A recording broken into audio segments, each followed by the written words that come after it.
tertúlia. Meu boa tarde a todos. Hoje é dia 25 de agosto de 2013, é um domingo.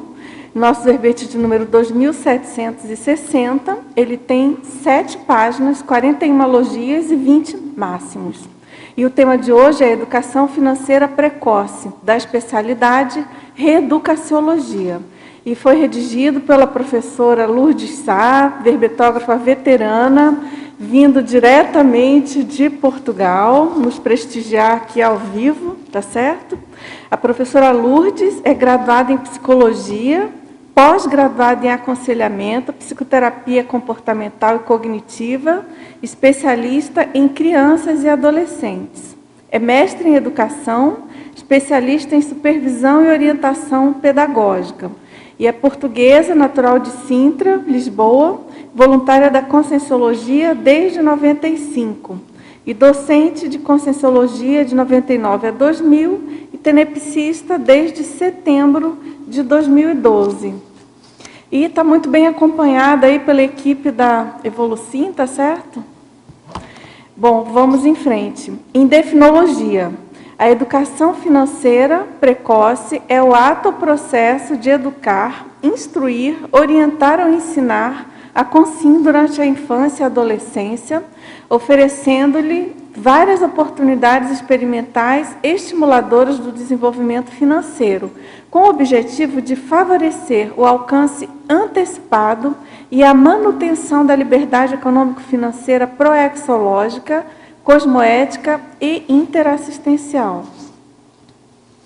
Na pensenologia, o holopensene pessoal da reeducaciologia, a orientação precoce do pensenizar sadiamente nas transações financeiras.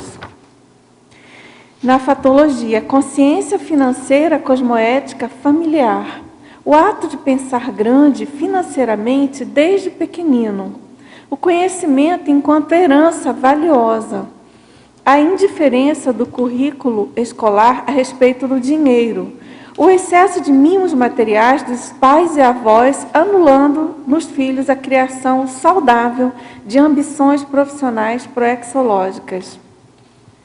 O ato de dar presentes somente em datas anualmente estabelecidas. O desafio de encher o primeiro cofrinho, estimulando o início da poupança para a vida.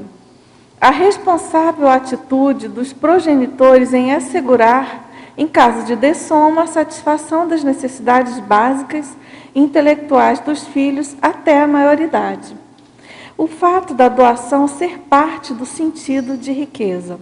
A educação financeira cosmoética na infância, enquanto responsabilidade social reurbanizadora.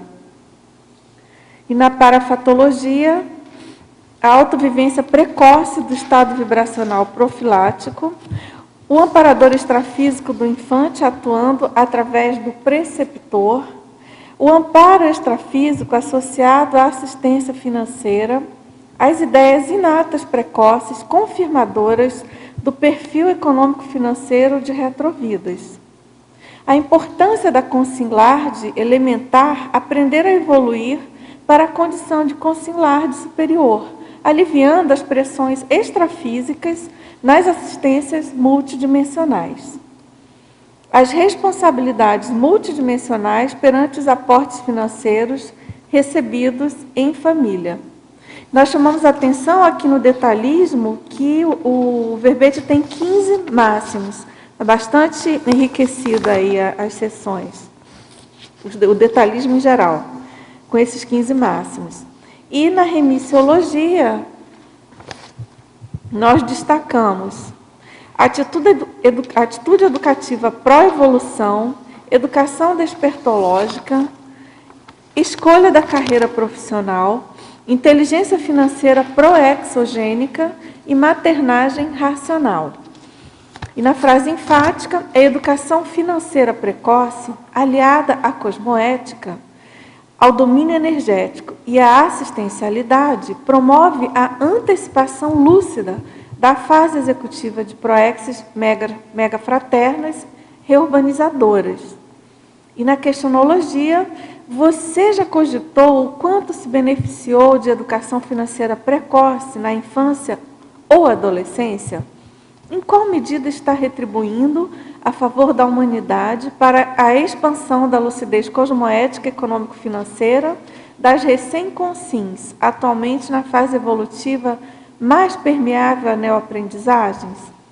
E na bibliografia específica, nós temos 22 fontes bibliográficas. Bastante enriquecida aí também a bibliografia. E na mega-análise de João Paulo, poupança, instrução, tesaurização, orientação, organização, orçamento, empreendimento, investimento, independência, autossuficiência, aprendizagem, preceptoria, precocidade, maturidade, responsabilidade, autonomia, economia, invexologia, intrafisicologia e reeducaciologia. Agora, antes de entrarmos aqui nas perguntas, eu gostaria de convidá-los pessoal aqui, morador de Foz, que hoje o Cine Cognópolis, às 18 horas, no Discernimento, vai apresentar o filme Clube da Felicidade e da Sorte. É um filme que aborda a questão da grupo Karmologia. Então, a entrada é franca, estão todos convidados, então, Discernimento às 18 horas. Agora, professora Lourdes, antes de entrarmos nas perguntas aqui dos teletertulianos e dos tertulianos, eu gostaria que você contasse um pouco para nós por que esse verbete, como surgiu a ideia, qual a sua experiência aí nesse assunto. Excelente pergunta inicial, Dulce. Então, antes de mais, eu gostaria de agradecer a oportunidade de estar aqui pela terceira vez a apresentar o verbete. Eu sinto até que este verbete é como se fosse mesmo estes 3 verbetes, é como se fosse uma trilogia. Sim. Sempre senti necessidade de escrever este terceiro verbete. E agradecer a toda a equipa de vertografia, que são incansáveis e disponíveis para nós escrevermos. Quem já escreveu sabe bem quanto são uns grandes amparadores intrafísicos, e para quem não escreveu, venham experimentar e confirmar. E a toda a Equipex também. Como é que surgiu exatamente o querer escrever este verbete? Este verbete, deixem-me dizer já que é um verbete de autossuperação.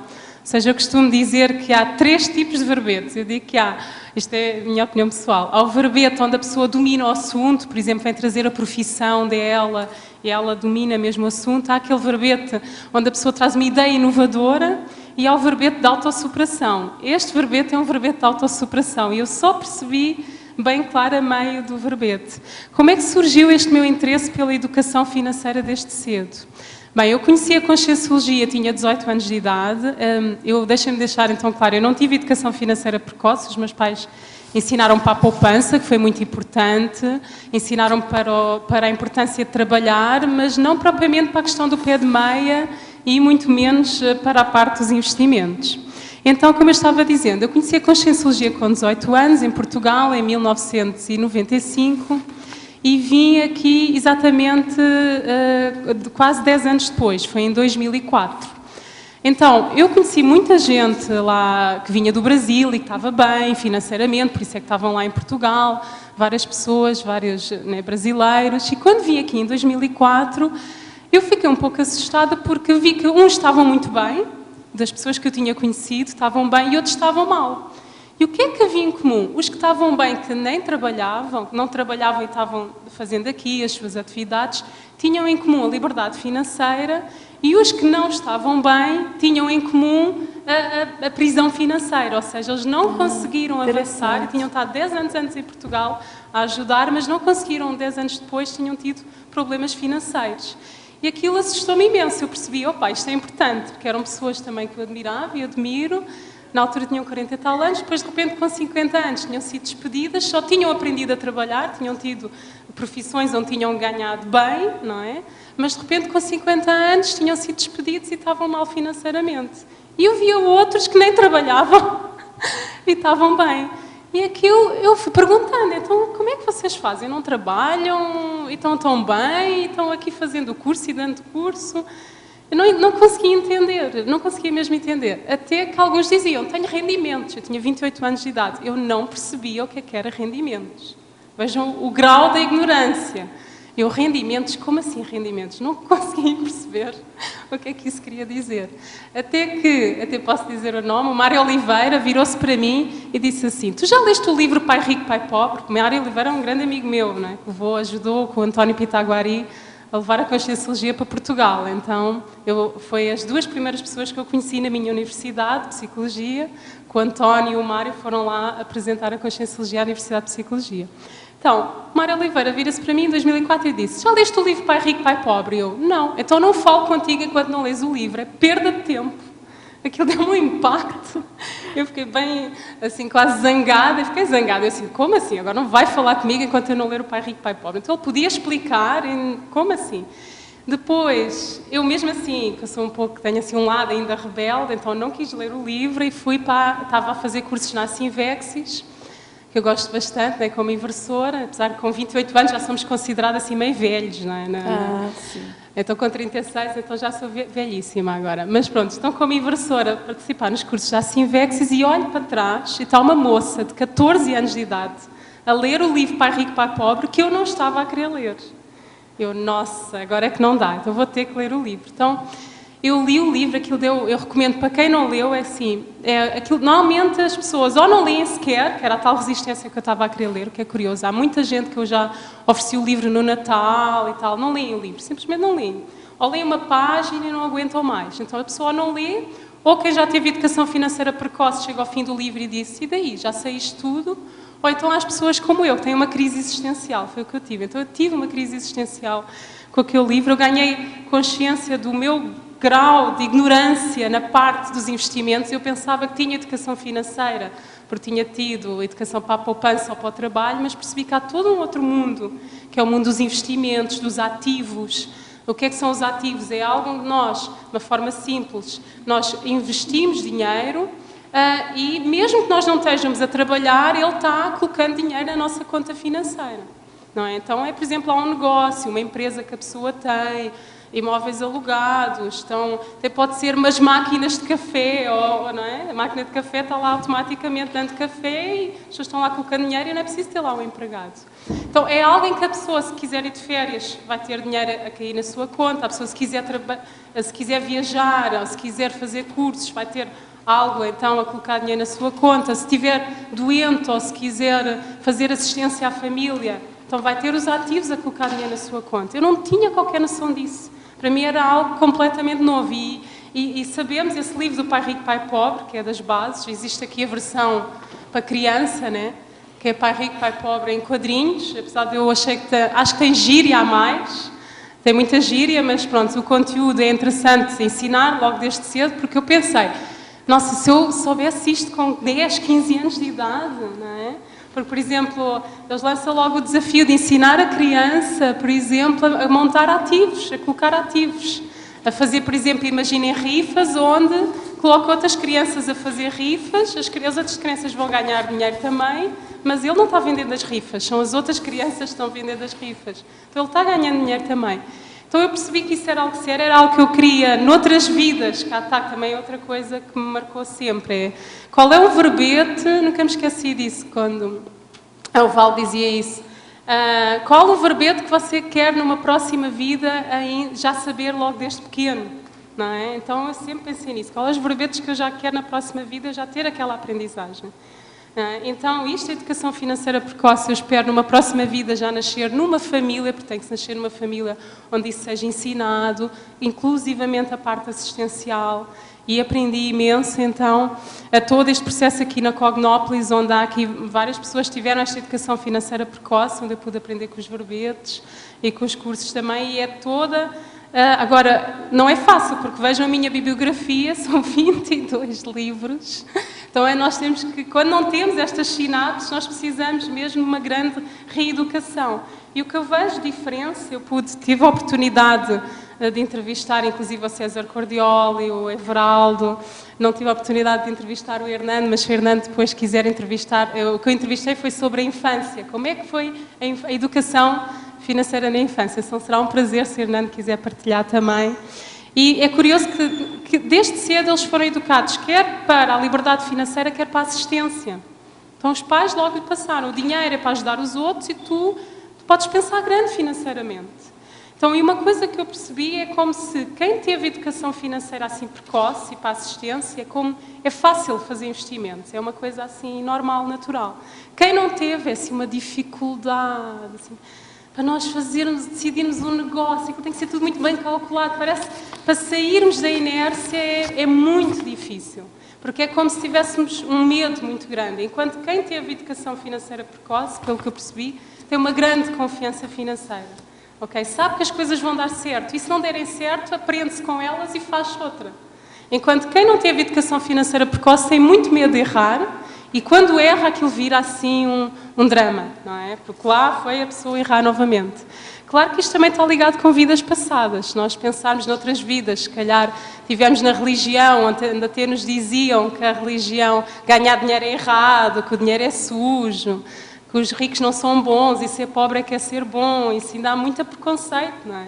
Não é o ser pobre, não tem nada a ver ser pobre e ser rico. Há pobres que são ótimas pessoas, há pobres altamente anticosmoéticos, há escravos que fazem novos escravos na mesma vida, não é? Deixaram de ser escravos e depois viram mercadores de escravos, nossa, não é? Então há pobres que maltratam outros, então há pobres que são ótimas pessoas, há pobres anticosmoéticos. E a nível dos ricos, muitas vezes é vendido que os ricos são más pessoas, não tem nada a ver, é a mesma coisa. Há realmente ricos que exploram, mas há pessoas com riqueza financeira muito assistenciais, que ajudam muito. Então nós temos que começar a separar aqui a questão das classes e perceber as atitudes das pessoas, Sim. Se a atitude é cosmoética ou não. Com certeza. Okay? Vamos lá então. A professora Lourdes, em Pensionologia, na página 1, ele diz: vivemos num país, no caso Brasil, tá? Num país com muita incerteza econômica em épocas do PT no comando. Como otimizar o holopensene pessoal da sustentabilidade econômico-financeira familiar se não há educação financeira nem luzes no fim do túnel? Então, lá está, provavelmente deve ser um pai ou uma mãe que está a perguntar. Uma coisa importante na liderança, e um pai ou uma mãe têm que pensar nisso, um pai e uma mãe são líderes familiares, ponto final. Então uma coisa importante na liderança é transmitir tranquilidade, isso é muito importante. E até é curioso, aqui vou citar o César Cordioli, se ele vai ouvir ele vai estar, o pai dele ensinava desde criança que um líder tem que ser tranquilo. Um líder, imagina, ele cresceu com isto, um líder tem que transmitir tranquilidade. Então é isto que eu desafio esses pais e essa mãe. Então eles podem estar com problemas financeiros, mas eles vão transmitir aos filhos confiança. Eles podem até expor os problemas financeiros ao filho. Podem explicar. Olha, filho, nós agora, este mês, nós estamos numa altura difícil aqui no Brasil, ou os pais estão a atravessar uma altura financeira complicada, vamos imaginar o pai ficou desempregado, ou mesmo que os pais estejam a trabalhar, nós vamos ter que poupar, então vamos deixar de beber refrigerante em casa todo o dia, vai deixar de haver os presentes assim fora do Natal ou fora do aniversário, e mesmo no Natal vai ser mais reduzido, mas os pais têm que transmitir isto com confiança. Se os pais, por exemplo, falam muito nervosos um com o outro, então, por exemplo, imagina, ai, que agora estamos desempregados, ai, agora como é que vamos pagar a conta, ai, agora como é que vamos pagar a renda cá em casa, ai, como é que agora vamos pagar a escola dos miúdos? Os pais, se as crianças ouvem este nervoso dos pais, elas crescem associando que o dinheiro é uma coisa difícil, que dá problemas, e isso não é bom, se a criança associar o dinheiro que é uma coisa má, porque vamos deixar aqui claro, o dinheiro é neutro, o dinheiro não é bom, nem é mau, é neutro. O que nós fazemos com ele é que pode ser cosmoético, ou seja, bom, tradicionalmente, ou anticosmoético. Então isso é importante deixar isso claro à criança, não é? Que o dinheiro é neutro e o que é que interessa é o que fazemos com ela. Então, relembrando, então os pais têm que transmitir confiança mesmo que não estejam. Nós costumamos dizer isso aos professores, eu sou formadora de formadores lá em Portugal, então eu formo novos professores, então eu lembro, olha, quando vocês derem a vossa primeira aula, vocês podem estar todos nervosos por dentro, mas o truque não é não estar nervoso, porque toda a gente está nervosa na primeira aula. O truque é fingir que estamos confiantes e que nós estamos nervosos. Então um pai e uma mãe têm que ter essa postura com os filhos. Eles podem falar dos maiores problemas familiares desde que falem com tranquilidade, desde que finjam, mesmo que não estejam, desde que finjam que estão calmos, que estão confiantes e que as coisas vão dar certo. Não é suposto a criança ficar preocupada em arranjar dinheiro para os pais pagarem as suas contas pessoais. É importante a criança perceber o que é que os pais fazem para resolver então os problemas familiares financeiros. Certo. Agora ele pergunta também aqui na fatologia, na página 2, na 14ª linha. Você poderia falar mais sobre a criação do primeiro negócio de ativos na segunda infância? Então, muito bem. Então, a segunda infância é dos 4 aos 10 anos de idade, não é? Dos 5 aos 10 anos de idade, depende das linhas.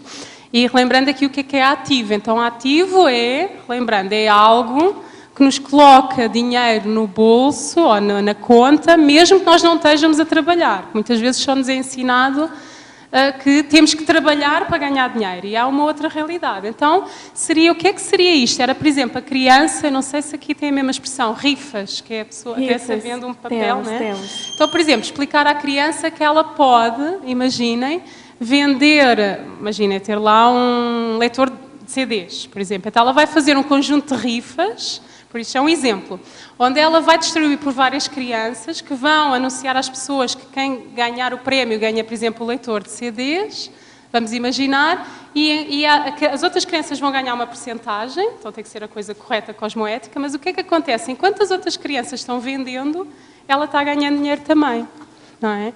Ou, por exemplo, ela ter lá investir de alguma forma numa máquina que vende pipocas, vamos imaginar, uma máquina que dá pipocas. Então ela está na escola e a máquina, enquanto ela está na escola estudando, a máquina está lá no shopping vendendo pipocas para ela. Então este é o desafio, pensar assim, há muitas ideias nos livros do Pai Rico, Pai Pobre, então vale a pena ler o livro que está na minha biografia, Pai Rico, Pai Pobre para jovens e Filho Rico, Filho Vencedor. Ok? Porque esse é o papel do pai, então é lançar esse desafio aos filhos, mesmo que os pais não tenham tido educação financeira precoce. Então, o pai pode ensinar ou pelo exemplo ou pelo contra-exemplo. Então, eu posso dar um exemplo pessoal familiar. Os meus pais, eu fui para a universidade, eu fui estimulada desde os 5 anos de idade a ir para a universidade, porém, o meu pai tinha a 4ª série, que é o 4º grau, não é? Em Portugal é a 4ª classe, e a minha mãe tinha a 3ª série, 3º grau, a 3ª classe. E eles sempre me disseram, olha, tu vês as dificuldades que nós passamos, vês a importância de ir para a universidade. Eu nem sabia com 5 anos o que era a universidade. Mas eu sabia que era algo importante que me iria permitir ter uma profissão onde eu ficasse mais ou menos bem financeiramente e fizesse algo que eu gostasse. Qual que eu tinha que fazer? Tirar boas notas. Então, os pais podem dar este exemplo ao contrário, dizer, olha para nós, exatamente para não passares tanto estas dificuldades, é bom tu aprenderes estas questões. Então, é um processo de, se os pais não tiveram esta educação financeira precoce, eles vão ter que se reeducar para ensinar a criança. Esse é o desafio. Agora, aqui em mitologia, na página 4, no penúltimo item, ele pergunta de que modo funciona a desmistificação do processo de vendas. Quais mitos tem em relação às vendas? Então, muito bom. Isto eu inspirei-me num verbete, há um verbete aqui que vale a pena, que eu recomendo, que é venda interassistencial, é uma ótima tertúlia. E há ainda algum mito de que o vendedor é aquela pessoa que engana, ou que é uma profissão menos nobre. E eu até costumo dizer, vendedor é a primeira profissão do mundo. Porque até dizem que é a prostituição, mas a própria prostituta, ela teve que convencer alguém, não é? Então ela foi vendedora. Então, nós imaginemos, se os vendedores todos do mundo fizessem greve, o mundo parava. Então o vender não é só a questão do vender dinheiro, nós vendemos ideias, não é? O Valdo Vieira é um grande vendedor. Ele fala com 5 anos de idade, 6 anos de idade, já vendia. Então, esta questão de perceber que não há nada de errado com as vendas, o que é que pode haver de errado com as vendas? É se for anticosmoético. E aí é importante, eu até coloco aqui na página 5, na culturologia, a máxima, pensionizemos a fim de acontecer o melhor negócio para todos. E isto é importante. Só vale a pena fazer um negócio se for bom para ambas as partes. Se não for bom, é preferível não fazer. Porque senão, ou se formos nós o prejudicado, vai dar prejuízo para nós, se for o outro prejudicado, podemos estar a criar prisões grupocármicas e dependendo do tamanho do negócio, se for pode ser até prisões grupocármicas escolares. Imaginem criar uma indústria que prejudica a saúde de muitas pessoas. Isso vai dar prisões grupocármicas escolares. Então, o que interessa é, se a venda for bom para ambas as partes, é um grande ganho.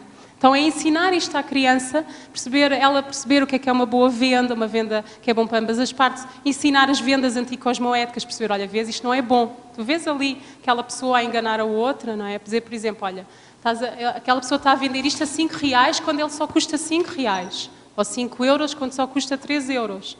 Ela está explorando o outro, está acima do preço. Explicar isto à criança, não é?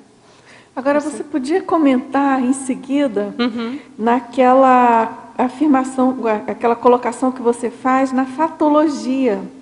O ato de aprender a vender casas antes de comprar casa. Você podia comentar? Exatamente. Então, é com bastante prazer que eu comento isso, que isto também foi uma grande autorreeducação.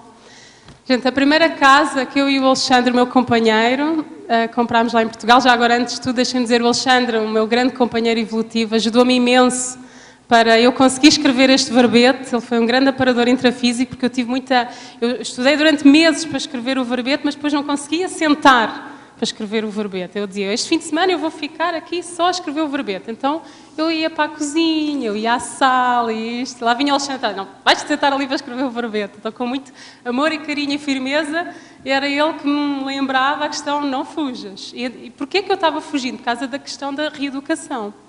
Então, eu e o Alexandre, acho que ele não se importa que a gente partilhe isto, a nossa primeira casa que nós comprámos em 2002 foi um péssimo negócio. Nós fomos altamente enganados. Era uma altura que a internet ainda não estava consolidada, então nós não tínhamos a noção de preço de mercado. A casa é linda, está num sítio bem localizado, perto do comboio, isso é verdade. Não estou de todo, não estamos nada arrependidos.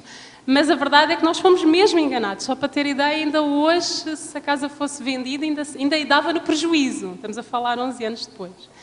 Então, o que é que eu percebi? Nossa, eu fiz uma compra, nós fizemos uma compra sem perceber nada de casas. Esse foi o problema.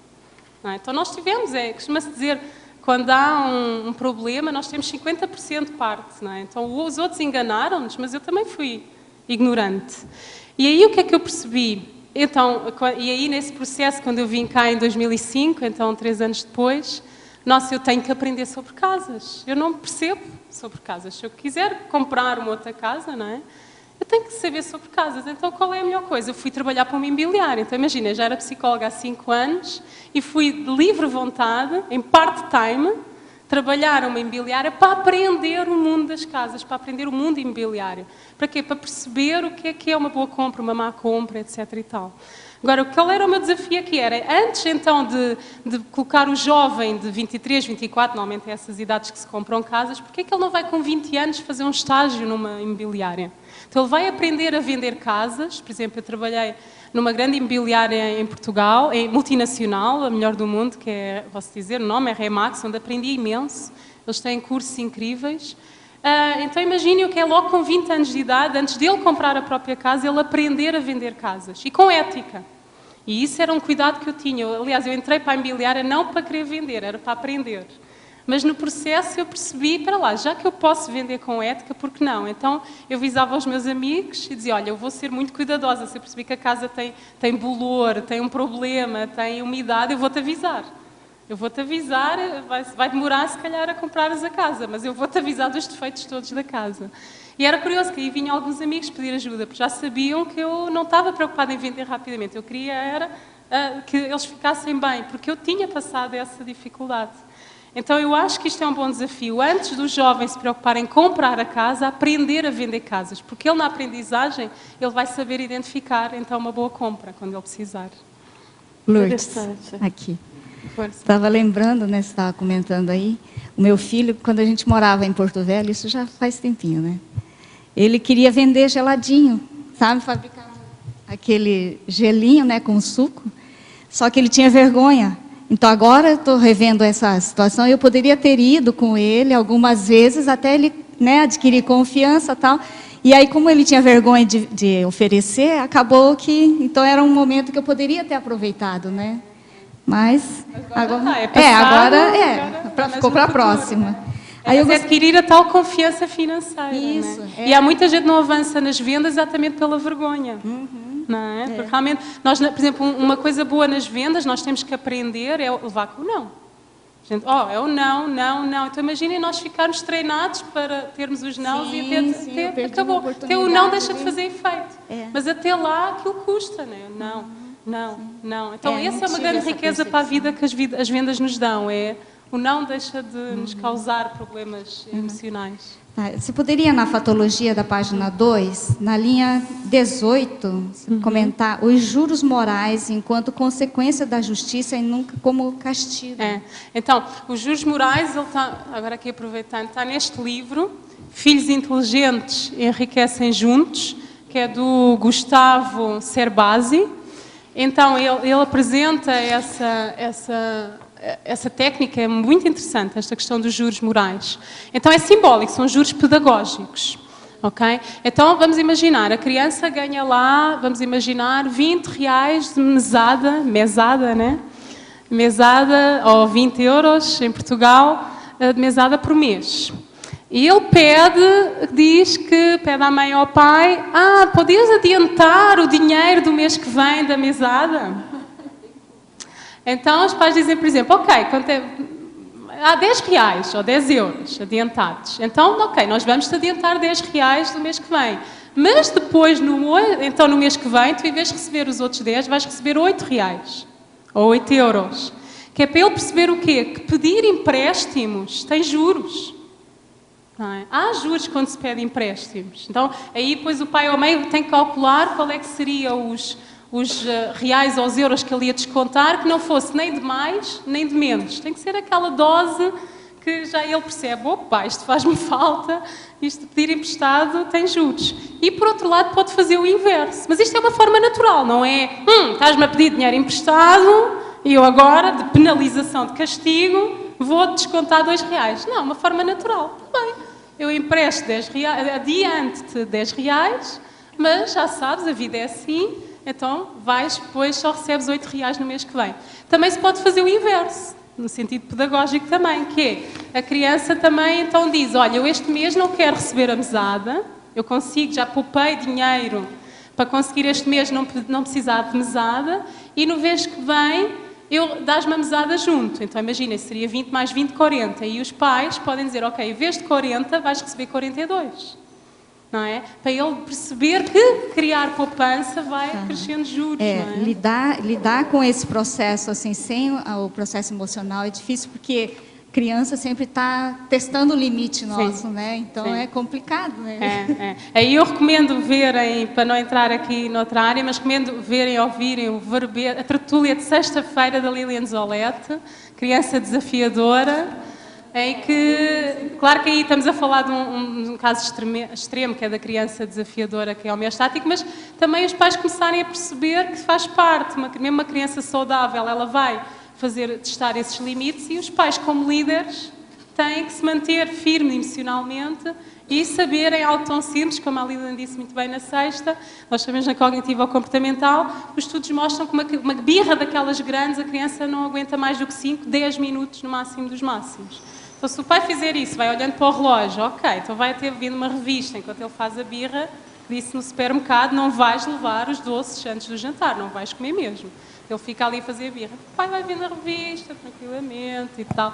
Claro que ele está super nervoso por dentro, mas ele tem que se lembrar, eu sou um líder.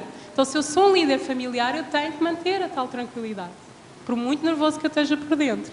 Vai olhando para o relógio até que aquilo vai parando. E o que é que ele aprende? Que não vale a pena fazer birra para ganhar coisas, neste caso materiais ou financeiras. Se o pai cede, o que é que acontece? Ele vai percebendo desde cedo que com a manipulação eu consigo ter o que quero de dinheiro dos outros e de matéria dos outros. Então é muito importante os pais não cederem às birras da criança. Aí, como eu costumo dizer, é assim, se o pai estiver muito cansado, ou cede logo de início antes da birra, imaginem que o pai ou a mãe conhece e diz, não, eu hoje estou exausta, não vou ter paciência para a birra, então diz, olha, hoje excepcionalmente tomas os doces. Então dá logo de início, que é para ele não chegar a fazer birra. Então aí dá logo de início, para não condicionar, ou então não dá de todo. Agora, se ele diz não dá, e depois cede a meio, está a condicionar a criança. Ok. Lourdes.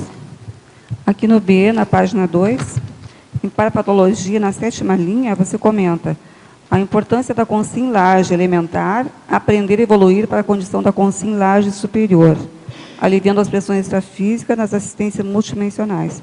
Você podia clarear um pouco mais qual é essa condição da consim-laje elementar e da consim-laje superior? Muito bem.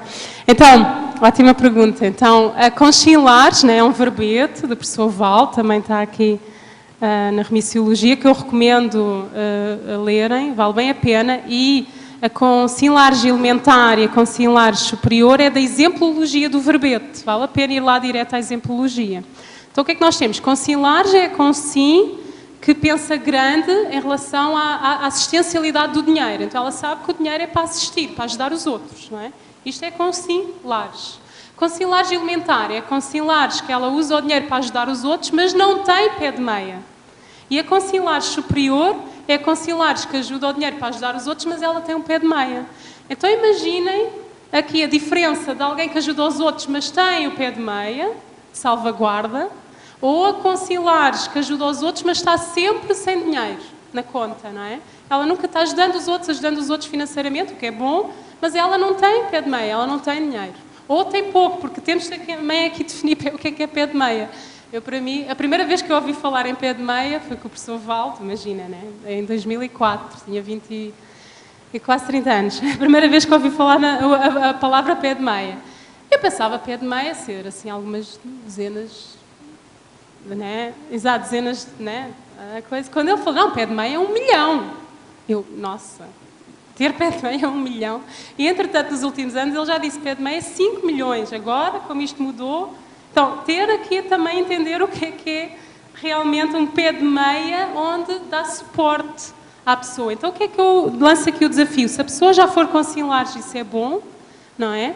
Mesmo não tenha o pé de meia, mas perceber que se ela tiver um pé de meia, não é? Ou não se calhar tão grande, mas ter um pé de meia, trabalhar para isso, ela vai... ela está mais livre, não há tanta pressão extrafísica, não é? E até está a ajudar os amparadores, para não estar tanto a receber aqui, tão dependente aqui do salário cósmico, também que eu falo aqui na fatologia, que o professor Valdo fala no verbete do buffer financeiro, que não é do professor Valdo, este verbete, mas nesta tertúlia, o professor Valdo explica o que é salário cósmico, que é como se fosse... Ela está a pessoa a ajudar os outros, o dinheiro vem depois de volta. Mas é quando ela ajuda desinteressadamente, não é? Ela ajudar a achar que depois o dinheiro vai vir. Então, a pessoa consim-laje elementar, ela está habituada ao salário cósmico, mas não deixa de ser ali ela não tem uma salvaguarda, que é o pé de meia. Então é importante aí subir para o nível de ter o pé de meia. Lourdes, na página 4, em sindromologia, na 3ª linha, você coloca a eliminação da síndrome do furão. Pode comentar? A síndrome do... Furão. Então, é o guardar tudo. Isso tem que ter cuidado, não é? É a acumulação. Então, às vezes, quando se ensina uma criança para a poupança, nós temos de ter cuidado aos extremos, não é? Não ensinar também uma criança que depois vai ser tão poupada, que não doa nada a ninguém, não se desfaz das coisas lá em casa que já não precisa. Não é? Então, tem que se ter ao equilíbrio. E é curioso que este livro, que eu já falei dele, Filhos Inteligentes Enriquecem Juntos, ele fala da questão do equilíbrio. Então, ele fala de vários princípios, a questão de ensinar a criança para a poupança, etc., mas depois o equilíbrio. Não é? Por exemplo, ele até fala uma coisa curiosa que era, por exemplo, ensinar a criança a negociar com o outro, não é? A negociar com os vendedores, a regatear e a baixar os preços. Mas depois ele também explica, mas atenção, porque se for, há lugares que não fica bem nós baixarmos o preço, como por exemplo uma empresa de amigos, não é? Quer dizer, nós vamos lá, a empresa de amigos, nós vamos fazer, é uma honra comprar lá na loja de móveis dos amigos, nós não vamos regatear com o amigo, porque é uma questão de prestígio, ou numa instituição de caridade, quer dizer, não vamos ali, uma instituição de caridade, não é? O regatear. Então, ter estes bons sensos também. Então, é bem curioso ler essa parte também, dos equilíbrios. É só uma perguntinha, Lourdes, em relação a esse termo síndrome do furão, dessa bibliografia que você tem aqui, tem algum desses itens que cita essa síndrome? Como é que é? Na bibliografia específica, tem alguma obra que cita essa Não, síndrome eu do tirei isso de furão? um verbete, de verbetes. Tirou de um verbete? Tirei dos verbetes, sim. Mas encontras na net, colocas na net, síndrome do furão e tens lá. Tá bom. Lá a explicação. Na página 6, você pode comentar a frase enfática? Não percebi, desculpa. A frase enfática na página 6, você pode comentar? Então é isso mesmo, é assim, eu quis deixar bem claro que a educação financeira isto tem que estar aliada à cosmoética e à assistência.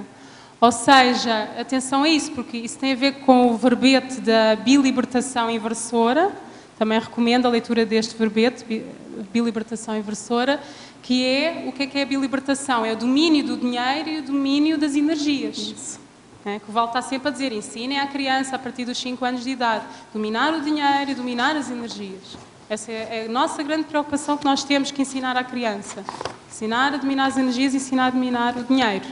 Então, cá está. Nós temos que lembrar aqui, se ensinamos a criança a dominar o dinheiro, mas não associamos à cosmoética, ela pode se tornar capitalista, pode se tornar gananciosa, não é? E corrupta. Então, cuidado com isso. Então, a educação financeira tem que estar aliada à cosmoética, a fazer negócios logo desde cedo corretos, que sejam bons, cá está para ambas as partes, o domínio energético, cá está a assistencialidade, e com isso vai permitir, então, a antecipação lúcida da fase executiva.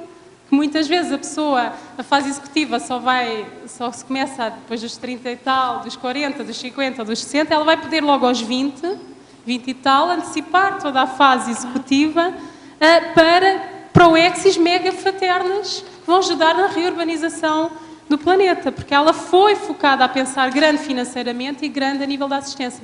Imagina uma pessoa com muito dinheiro que gosta de ajudar os outros. Ela vai poder ajudar muito mais do que uma pessoa que adora ajudar os outros, mas tem pouco dinheiro. A assistência vai ser muito mais gigante quando a pessoa tem dinheiro com ela. Não é? Então, entender isso, que realmente para grandes proexis mega fraternas, se a pessoa tiver um domínio grande do dinheiro, ela vai fazer um trabalho muito maior a nível do planetário, e não só ajudar no bairro. Não, ela vai poder sair fora do país a nível nas ajudas. Não é? Sempre é curioso aqui um verbete, um livro, o último livro que está aqui na biografia, que é Sair da Microsoft para Mudar o Mundo. Como deixei o meu cargo de diretor para ajudar 10 milhões de crianças. Nossa, eu adoro crianças, né? Essas são as recém-consciências, que vão ser adultos. Ele fala em 10 milhões. 10 milhões de crianças a aprenderem a ler. Isto é fantástico. Não é? É pensar assim, é ajudar aos milhões. Obrigada. Aqui na linha 20, deixa eu ver exatamente qual é. É na linha 13, final da linha 13, início da linha 14. Você fala no ato precoce de saber comprar barato, da fatologia. Página 2, linha 13 e 14. Uhum. O ato precoce de saber comprar barato e vender com lucro. Uhum. Dentro de uma visão cosmoética, como é que a gente consegue comprar barato? Estando atento às oportunidades, aos saldos, às promoções, ao comprar por atacado, não é? Isso Atacado. Em grande quantidade, se tu compras em quantidade, tu consegues comprar mais barato, não é? No final do verão. Sim, mas aí você não vai vender, né? Você está comprando uma coisa para usar. Sim, mas você está depois falando para a criança você vender. como ou comprar trabalho. noutro país, dar um exemplo que me escapou com a minha sobrinha. O Alexandre teve a oportunidade de ir lá recentemente aos Estados Unidos. E então, nos Estados Unidos, há uns ténis que as Vans que estão muito na moda em Portugal. As crianças estão todas doidas com as Vans. São caríssimas em Portugal, tipo 70 euros. Nos Estados Unidos são $30, que não chega a 30 euros. Então, imagina, ela pediu a ele levou um par de ténis, mas depois eu disse para ela, olha, podias era ter trazido... Falar com os teus amigos, não é? Por exemplo, imagina qual era o número de cada um, só me lembrei disto depois. E estava a escrever este Mas, verbete. teoricamente, como a isso chama reeducação. contrabando. Pronto. Quando a gente compra um monte, né? É que eu Ok, quero te dizer, estava. é que eu quero dizer que é sempre... quando Então, a gente- pronto, dentro do mesmo país. Aí a pessoa. É assim, isso é o tal processo. Por essas questões é que as vendas são associadas anticosmoéticas e é pena. É porque em muitas Não é? ocasiões É pena, elas esta são... coisa, não, tem que ser tudo demasiado correto. Então, né? Então, mas por exemplo, se ela trouxesse só para os colegas, se ela já não era trouxer contrabando, três que é o mesmo pares. preço, mas ganhasse 5 euros, Se já você era. trouxer 3 pares de sapato, é uma coisa. É. E o lucro que você vai ter é ínfimo, né? É isso Se que eu estou a dizer. Se você trouxer o mais que isso, você vai Não, entrou numa era o que eu escala estava que dando é... exemplo, não era trazer para 20 colegas. É porque, por exemplo, você É trazer, mesmo... imagina, para 2 colegas, deixa-me já agora concluir, tudo bem? Podemos entrar na discussão do contrabando, ok, tudo bem, mas eu estava só dando aqui um exemplo. Então ela podia, vamos imaginar, supor, não aconteceu, só trouxe um par de ténis, mas vamos imaginar, podia trazer, vender, imagina, por 50 euros, os outros ficavam contentes porque tinham um desconto de 20 euros, porque o negócio tem que ser bom para ambas as partes. Olha só, e estou ela te teve a falando inteligência, isso... deixa-me só concluir, a mim, está bem? Depois falas à vontade.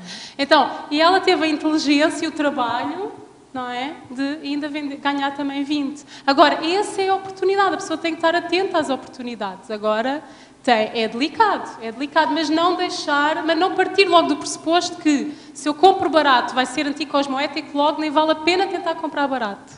Isso é que não podemos ter cuidado com as crianças. Veja bem, Lourdes, eu acho que a gente tem que ter o cuidado total, né? Estou te Sim. falando dessa questão do contrabando, achei até gozado você colocar esse assunto, porque durante um período eu fiz isso. Eu estava querendo me mudar para os Estados Unidos, logo depois que o Collor surrupiou o dinheiro da gente, eu fiquei muito indignada, eu tenho que sair do Brasil, esse país está indo para o ralo, né? E durante um período eu comecei a fazer viagens frequentes para os Estados Unidos, vendo o emprego lá, e para pagar a minha passagem, eu fazia isso, né? Tudo era muito barato, os Estados Unidos foi um período de recessão lá, e os amigos pediam alguma coisa, eu tinha um lucro pequeno, mas havia um lucro e aquilo pagava a minha passagem. E eu fiz isso umas 3 ou 4 vezes, em 3 ou 4 viagens. Já ouvi o Valdo falar que também já fez isso. Foi interessante para mim, porque, enfim, me pagou isso, mas, veja bem, era uma coisa ilegal. Não me impediu de fazer. Felizmente, na época eu não estava na Conscienciologia, eu não tinha esses pruridos. Eu não sei se hoje em dia eu teria feito, mas na ocasião eu fiz. Então, não é dizer que não, eu estou negando que tal coisa não possa ser feita. Não, já fiz muita coisa na vida. Mas eu, hoje em dia, eu pensaria algumas vezes com relação a essa comprar barato e vender com lucro. Porque muitas vezes, por exemplo, uma pessoa está precisando muito vender um apartamento, porque ela está com a corda no pescoço. Você entende que a corda no pescoço? Não sei se em Portugal usa-se isso. E muitas vezes a gente se dá bem nisso, né? A gente vai lá e aproveita o sufoco da outra pessoa. Hoje em dia eu não sei se eu faria mais isso. É um cuidado que a gente começa a ter, né?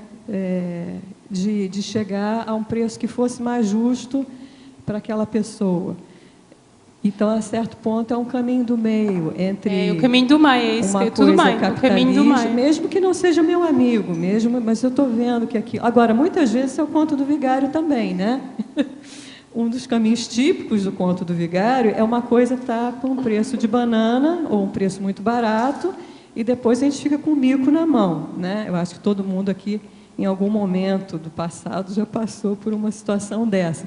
Então, são alguns cuidados que também deve se mostrar para a criança, né? Concordo completamente, Como uma sim. coisa que aparentemente está barata, pode não ser.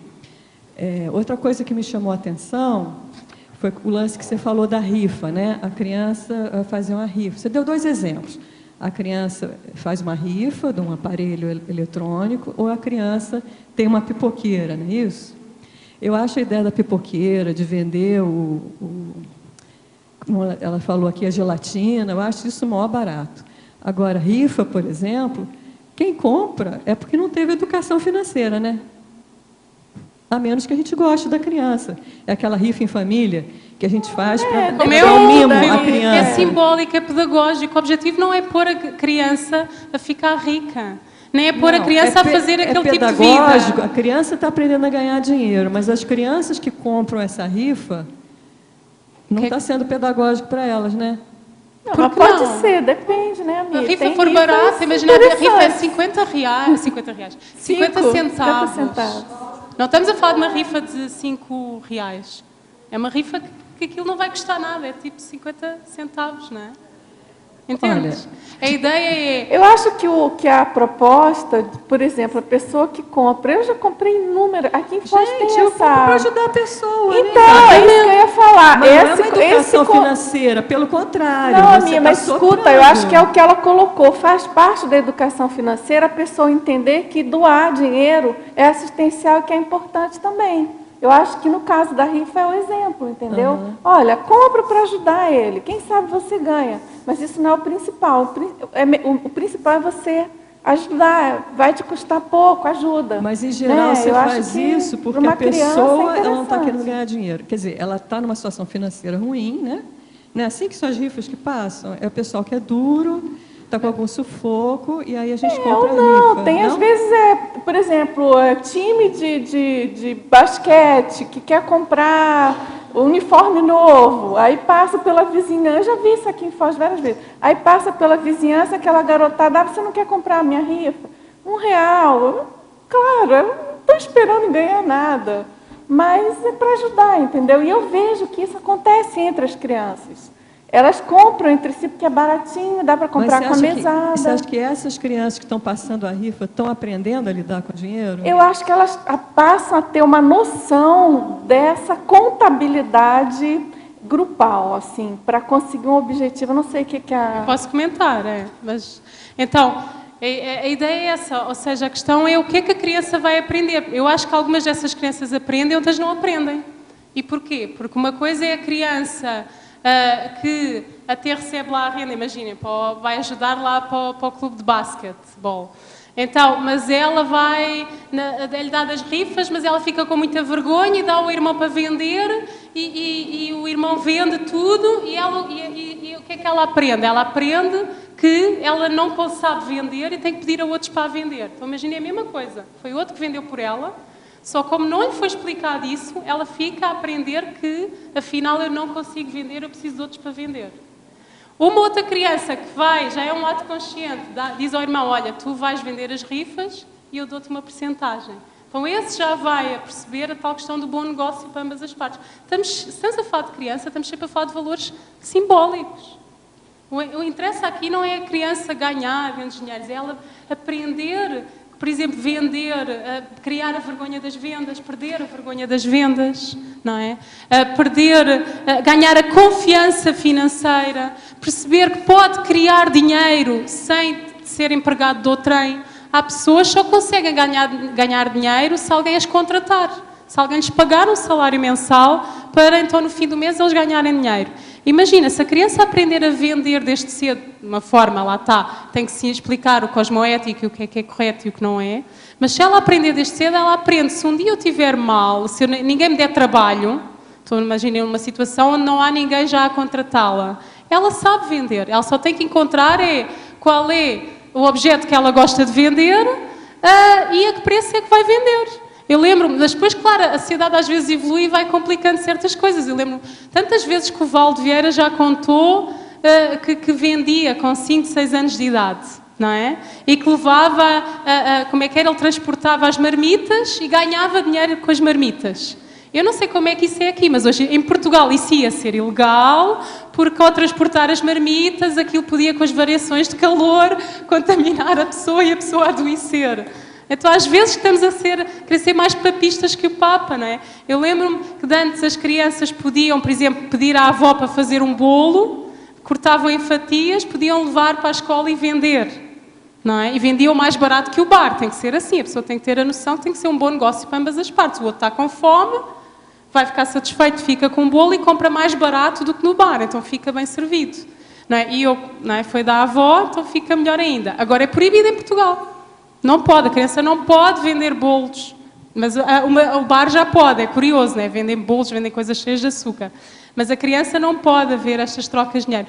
Não é fácil. Agora, o que é importante aqui, eu acho que é importante deixar claro, tem que haver, concordo contigo da parte da cosmoética, mas não deixar de avançar, porque às vezes o que acontece é, nós temos tanto receio com a questão ética, cosmoética e tal, ficamos tão presos não é? Se calhar no passado, numa vida passada, fizemos coisas muito erradas financeiramente, então tanto protegemos a criança que ela não aprende, ela só vai aprender quando for adulto, quando ela podia aprender essa autoconfiança financeira desde cedo.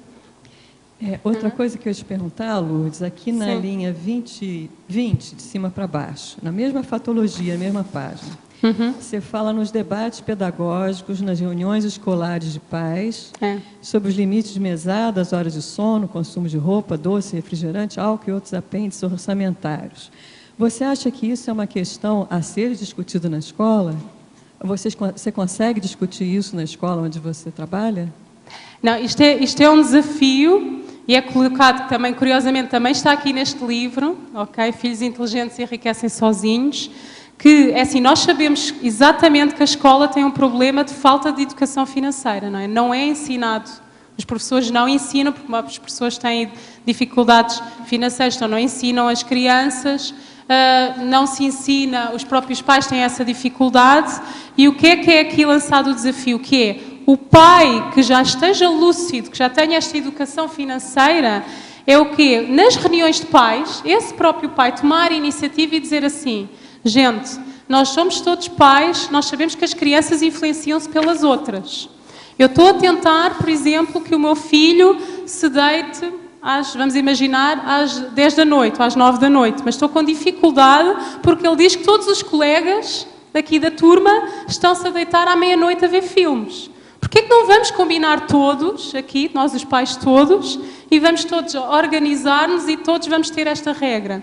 Ou, por exemplo, eu estou aqui a tentar que o meu filho não beba refrigerantes, mas lá está, ele queixa-se que os outros, porque a gente sabe esse problema das crianças da turma, não é? É muito difícil a pressão da turma, da criança, quando diz, mas os meus colegas todos. Então, podíamos reeducar a criança, mas porquê que o pai não atua com os outros pais? Então, esse é um desafio que o Gustavo Cerbasi é curioso. Quando ele era adolescente, ele teve a oportunidade de ser o líder da turma, e o líder da turma, como é que se chama o líder da turma? O delegado de turma, tinha autorização para participar na reunião de pais. Então, para espanto dele, e todos estes assuntos eram discutidos, porque ele fazia desporto de alta competição, e, por exemplo, quem estuda e faz desporto de alta competição tem que deitar muito cedo. Então, há uma série de cuidados que tem que ter. Então, curiosamente, ele pensava que era a educação dos pais, mas não era. Os pais estavam a aprender com os outros pais, que todos os pais combinavam que iam ter aquelas regras. Então, o que é que acontece? Não ia ter a pressão dos colegas, porque os colegas estavam a ter a mesma educação. Então, aqui o desafio é o quê? É os pais pensarem, eu sinto falta nisto na escola dos meus filhos. Eu gosto muito da escola, porque também é responsabilidade dos pais escolher a escola, não é? Mas eu sinto falta destas questões, de determinadas questões. Então, porque é que o pai não leva isso para a reunião de pais e incentiva os outros pais a fazerem essas regras familiares? Está a assistir outras crianças, está a assistir outras famílias e está a facilitar a vida dele. Tem a ver esta questão aqui, a proverbiologia. Aquele que garante o bem-estar dos outros, garante o próprio. Na proverbiologia, o último provérbio. Eu tenho impressão, Lourdes, que as pessoas não propõem isso porque a chance é zero. Não é zero, não é zero. Pode ser mínima, é difícil. Dependendo do nível da escola, o nível cultural das pessoas. Mas se a pessoa nem tentar, aí é que vai ser zero de certeza. É essa a diferença. E esta é a dificuldade. Nós temos um grande peso, um grande preconceito em relação ao dinheiro. Um grande preconceito em relação a mudar o comportamento dos outros. É tentar. Não tem a ver com dinheiro, gente, né? É tentar. Olha, eu vou-te dar um exemplo a mim. Vou dar um exemplo concreto. Há um hábito cultural, não sei como é que é aqui em Portugal, aqui no Brasil, mas há um hábito cultural quando se entrega a criança aos pais, entrega-se com queixas. O seu filho hoje sujou não sei o quê. O seu filho hoje empurrou o outro. O seu filho hoje... Então, a criança é entregue com uma queixa. Eu trabalho na área da educação das auxiliares de ação educativa. Eu ensino para elas. Vocês, quando entregarem o filho, vocês não façam queixas. Entreguem o filho aos pais com uma coisa positiva. Ele hoje fez uma pintura muito gira. Estamos a falar pré-primária, não é?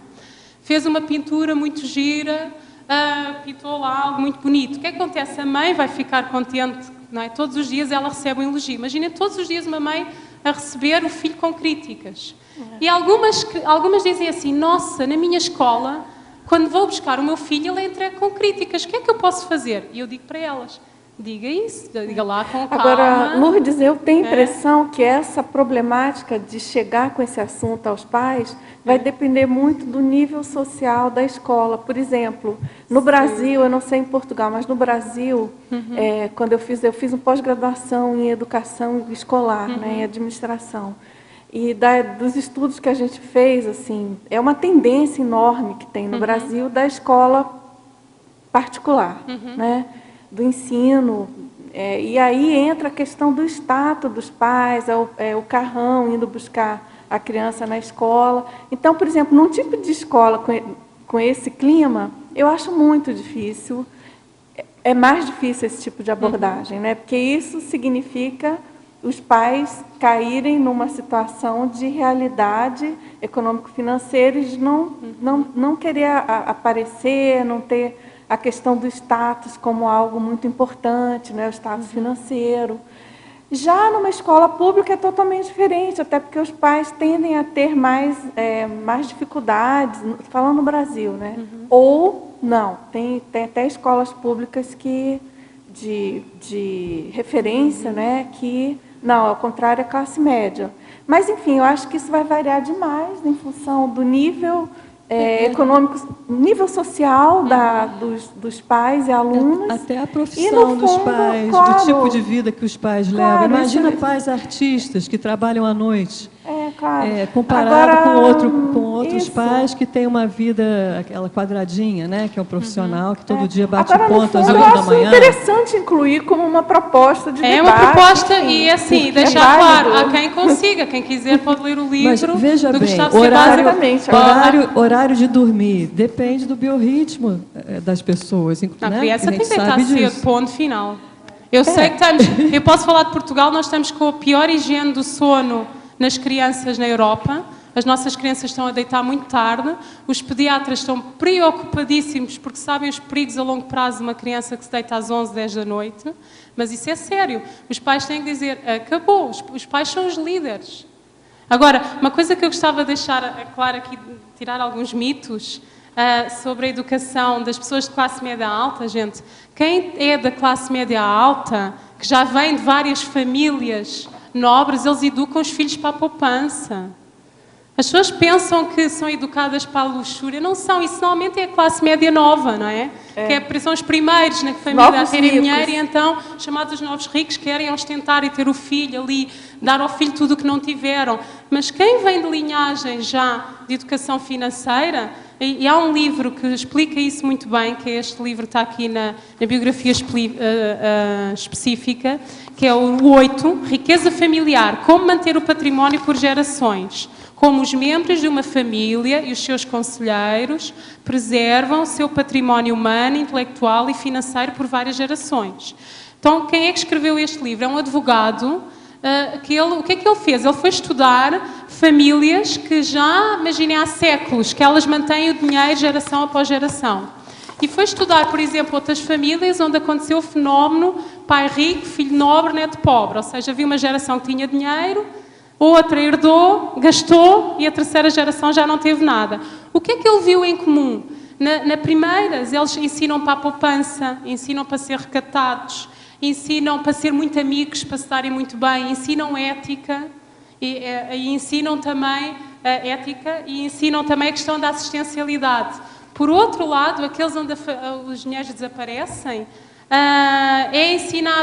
não é ensinado essa questão da poupança, nem é ensinada a questão de gastar dinheiro. Eu posso dar aqui o exemplo, está aqui o Everaldo e também o César Cordioli não está cá, mas eu tive a oportunidade, como disse, de entrevistar a infância do Everaldo e do César Cordioli e ambos confirmaram exatamente isto. Ambos aprenderam desde cedo na poupança. Ambos aprenderam, os pais não os ensinaram para ser exuberantes. Não é? Se o Everaldo até quiser falar nisso. Então, nós temos esse mito que quem vem de famílias com muito dinheiro vai querer mostrar o grande carro e vai querer mostrar o filho muito bem vestido, etc. Não é verdade. Isso é classe média emergente. Exatamente. Com então, certeza. Everaldo, se quiseres falar e comentar, quem é que passa o microfone ao Everaldo? Para nós tirarmos estes mitos e pensarmos que todas as famílias com dinheiro não ensinam os filhos à poupança e a ser... Uma coisa importante é os filhos estarem livres das necessidades. Passarem pelo supermercado e pelo shopping e não sentirem o desejo de comprar. Quem vem de famílias de educação financeira, desde cedo, a Everaldo já vai falar, é ensinado isso, essa coisa de passar pela matéria e não ter necessidade de comprar. Everaldo, força. Só para ilustrar, né? Ontem eu estava conversando com a Lourdes sobre esse assunto e teve uma passagem comigo, que no caso foi meu pai, né, que foi muito educativa, foi muito pedagógica. Então, quando eu tinha aproximadamente uns 12, 13 anos, ele me perguntou se eu queria fazer uma festa de aniversário ou comprar alimento e roupa e distribuir numa favela. Tá? Então, com essa idade, eu comecei a ver a importância do processo da assistência com o dinheiro. E ele colocava isso muito para mim, que a gente está nessa vida para assistir os outros e que o dinheiro é uma forma de você fazer isso. Isso foi para mim, para meus irmãos, né? Isso marcou e vincou dentro do processo aí da Consilar, de saber fazer assistência também com a questão financeira. Interessante. Estimulado em criança, não havia essa questão, o teu pai não te passava isso? Não, muito pelo contrário. Era assim, bem, vamos dizer assim, bem monástico até certo ponto, né? No sentido de que o importante era você saber poupar para você poder fazer suas coisas, claro, né? Mas acima de tudo, de você também poder fazer assistência. Então, isso foi bem didaticamente ensinado por ele. Interessante, muito bom. Agora, a professora Lourdes. Esse aqui é de Portugal, tá certo? Da Leimar. Felicitações por mais um excelente verbete. A fatologia está óptima, cheia de exemplos práticos. Com base na frase enfática, poderia desenvolver o tema dinheiro, poder e assistencialidade? O que a Everaldo acabou de falar, acho que não há melhor exemplo, não é? Perguntar a uma criança de 12, 13 anos, queres ter uma festa de aniversário ou queres irmos à favela com esse dinheiro ajudar os realmente mais desfavorecidos? Imaginem como é que a criança se vai sentir, além de que o dinheiro dá para ajudar outros, ela vai ver crianças numa condição bem difícil e dar graças o quanto é bom ter nascido numa família que, apesar que tem dinheiro, que apesar de não haver ostentação, ela está bem. Então imaginem a grande aprendizagem que isso é feito.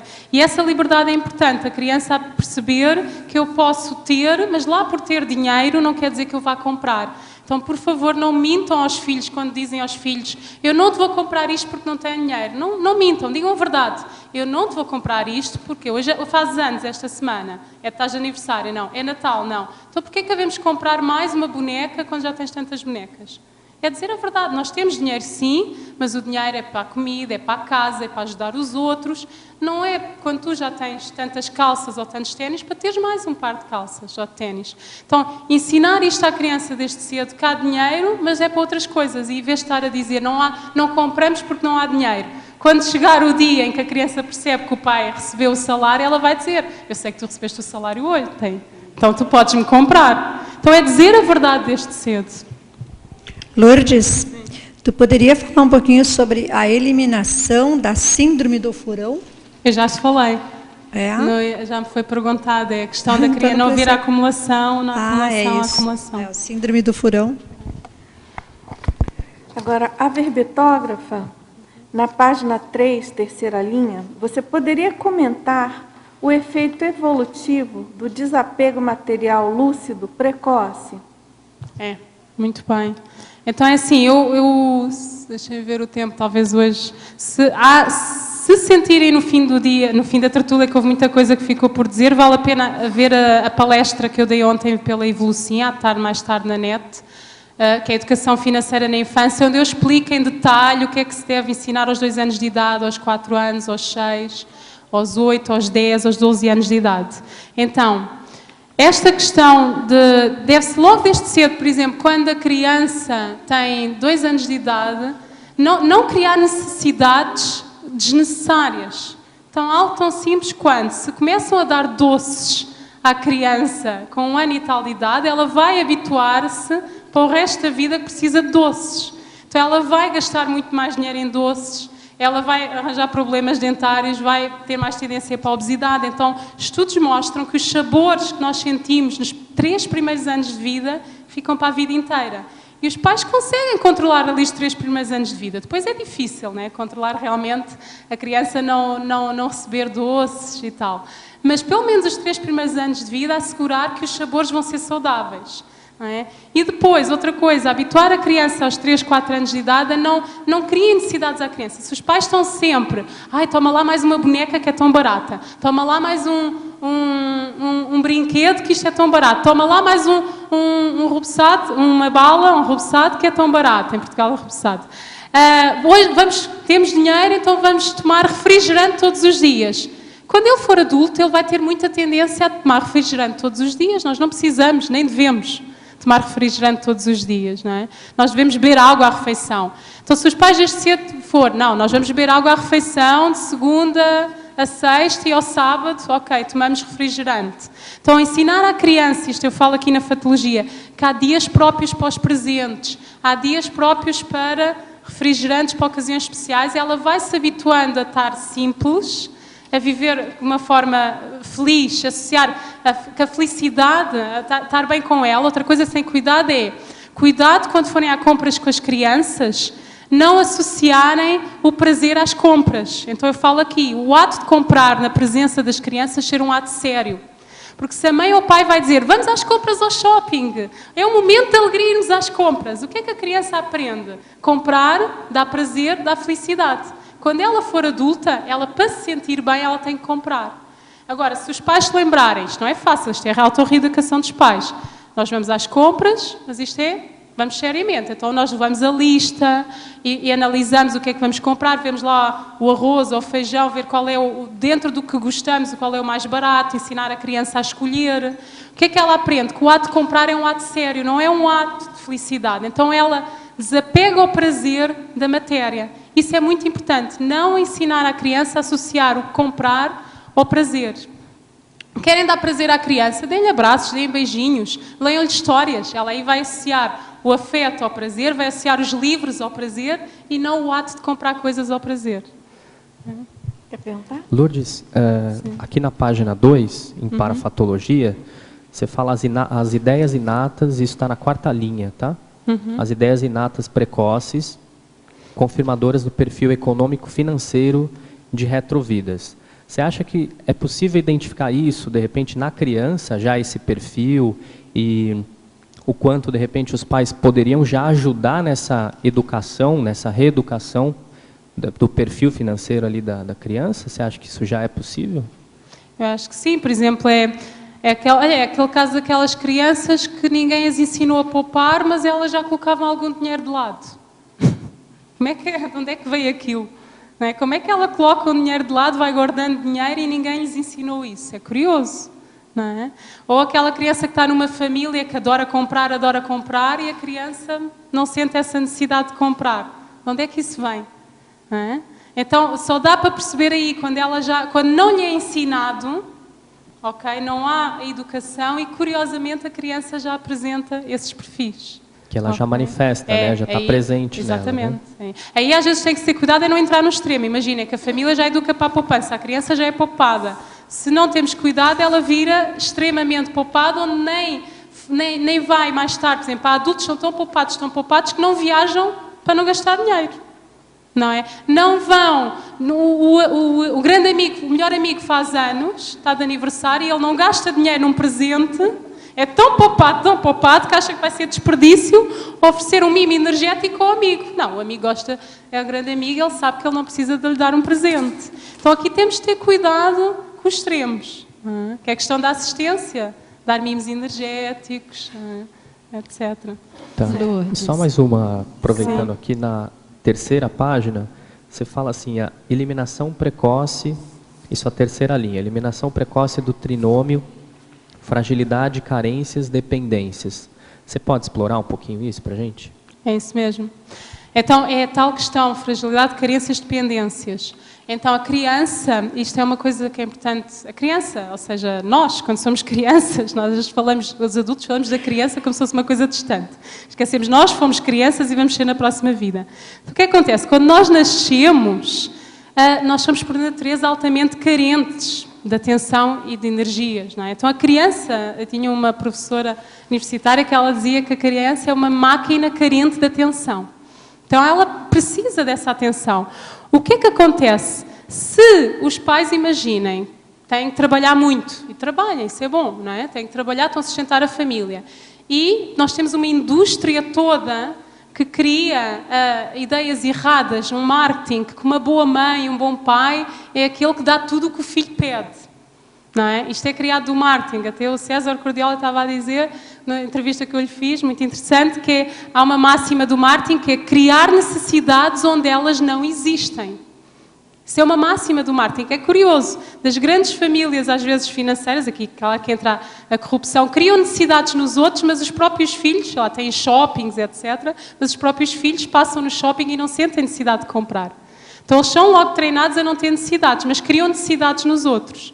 Então o que é que acontece? Às vezes é passada uma ideia que uma boa mãe é aquela que dá, ou um bom pai dá todos os brinquedos que a criança pede, que dá chocolates ao filho no lanche em vez de dar um pão e uma fruta.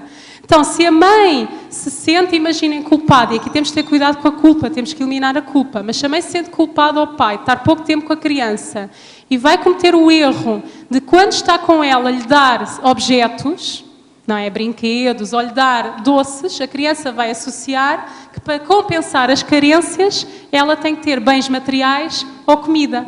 E então em adulta o que é que ela vai fazer quando ela estiver sozinha? Ela vai à loja, vai ao shopping comprar coisas, ou ela vai comer para compensar as carências. Então nós temos desde cedo a cuidado quando a criança está carente, dê-lhe aquilo que ela realmente precisa, que é um bom abraço, é uma boa história, é uma boa conversa. É isso que nós precisamos, não é? A nossa consciência. Nós precisamos de estarmos juntos, não é propriamente matéria. Então, ouvir boas histórias, ser abraçado, é isso que a criança precisa. E depois aqui a questão da dependência, não é? Se a criança é ensinada que tudo o que ela pedir vai alguém lhe dar, então ela pede, o pai dá. Não é? Então dá as roupas, dá os objetos. Quando chega à adolescência precisa de um carro, dão-lhe o carro. Quando precisa da moto, dão-lhe a moto. Pior ainda, não é? A moto que está em risco a saúde da vida dela. Precisa de uma casa, os pais até são tão poupados que até juntaram dinheiro para lhe comprar uma casa e que oferecem-lhe uma casa. O que é que estamos aqui a criar? Dependências. A criança acha, o jovem, aquela consciência, acha que para ter algo, o que é que ela só precisa? De pedir aos pais. Ela nem precisa de trabalhar muito, porque até a casa ela já tem, não precisa de pagar uma mensalidade.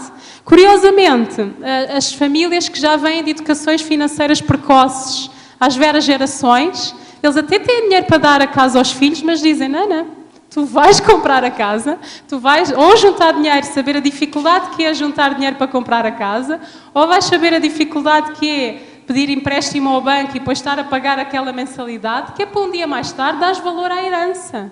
Porque para saber... para dar valor a 1 milhão, ela tem que saber dar valor a 1 euro, a 1 real. Se a criança, o jovem, não sabe dar valor a 1 real, por exemplo, há coisas que são 1 real que são caríssimas. Não é? Uma coisa que custa 10 centavos.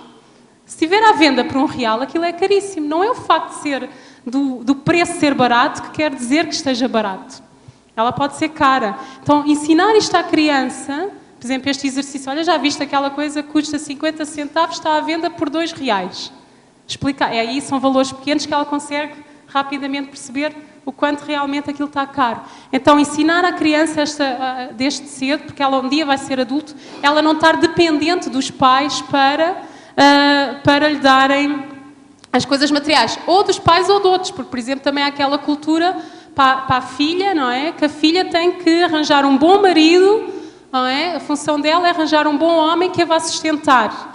Então o que é que nós estamos aqui a alimentar? A tradição de vidas passadas de que a mulher só conseguia ter dinheiro se casasse bem ou se fosse filha de alguém com dinheiro. Então é importante aqui, se por acaso foi uma coisa boa que eu tive na minha educação, que os meus pais sempre me disseram, Lourdes, eu só tenho um irmão, um grande irmão, a quem sou muito grata, nós aprendemos imenso os dois juntos, é um processo de reeducação os dois juntos, e já não temos pai e mãe.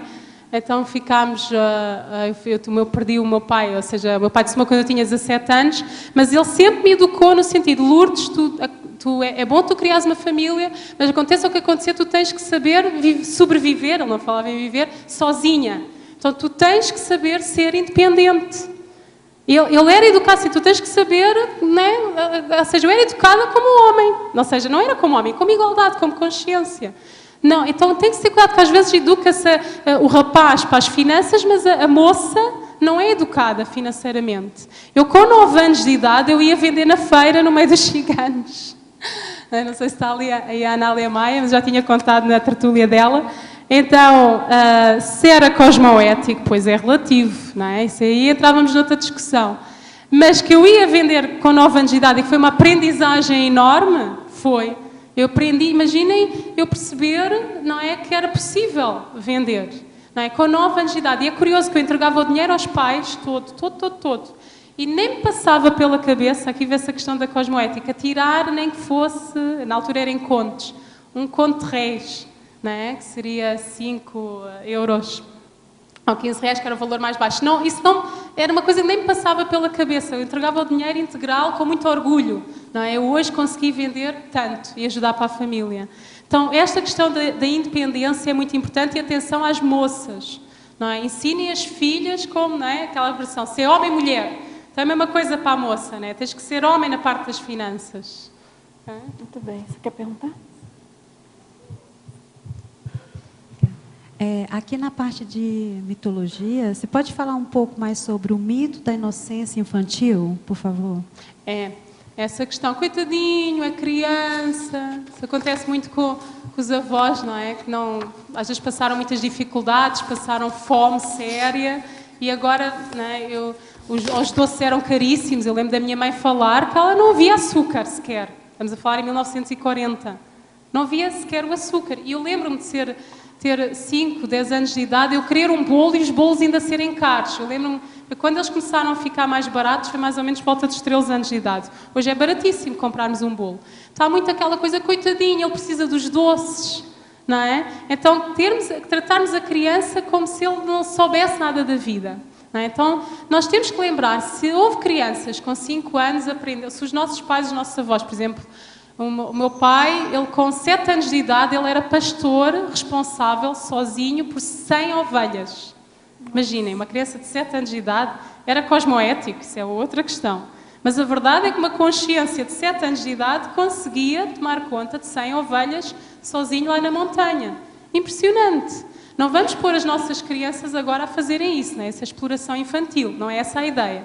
De modo algum. Mas em entendermos, também não vamos tratar as nossas crianças de 7 anos como se eles tivessem 1 ano de idade ou 2 anos de idade. Não é? Então nós não precisamos expô-las à exploração infantil, mas, por exemplo, elas saberem destas histórias, saberem, olha, há crianças no mundo com a tua idade, por exemplo, vão limpar casas. A minha mãe com 7 anos de idade, uma criança, ela, como os pais não tinham condições financeiras para a ter, então ela foi trabalhar para a cidade, para Lisboa, e ela trabalhava numa casa de manhã, das 8, desde que o sol nascia até o sol pôr, a limpar a casa inteira. Isso era impensável, ainda bem nos dias de hoje, não é? Mas a família, aquela família que a acolhia, achava que já era muito bom, porque ela assim depois podia estar, não passava fome, andava vestida. Então, por exemplo, as nossas crianças de hoje saberem disso, saberem, olha, há crianças no mundo que têm com 3 anos de idade que já vão a cartar tijolos, há crianças no mundo que são escravas, há crianças no mundo estão a trabalhar nas minas. Faz a criança dar valor à vida dela e ter respeito pelo dinheiro. Por exemplo, uma coisa também boa que eu tive, eu lembro-me de querer deixar... Eu hoje gosto de tudo o que é comida, gosto de tudo, só não gosto de sangue. De resto gosto de tudo o que é sangue, comida com sangue. De resto gosto de tudo. Carne... Sarapatel. Eu lembro-me de querer deixar comida no prato e o meu pai dizia-me assim bem sério, porque ele passou fome, sério, eu nunca passei. Ele dizia, tu estás a querer deixar comida no prato? Há crianças no mundo que adoravam ter essa comida. Como é que tu estás a deixar comida no prato? Eu comia aquilo e aprendi a gostar, não é? Então, coisas que eu não gostava, aprendi a gostar. Isso é outra coisa. Coitadinha da criança, está-lhe a gostar comer a fruta. Hoje está-lhe a gostar, mas se ela tiver fome, fome natural, não é fome à séria, daqui a uns dias ela vai adorar a fruta. Então, tratar a criança como uma consciência que já teve muitas vidas, já foi adulto muitas vezes e que agora quer ser um adulto consciente. É uma coisa séria que chama a atenção da criança, onde experimentar. Para quem nunca experimentou, experimente. Olha, vou-te contar uma coisa que vai ser muito importante para um dia quando fores adulta. Eles ficam assim, todos atentos.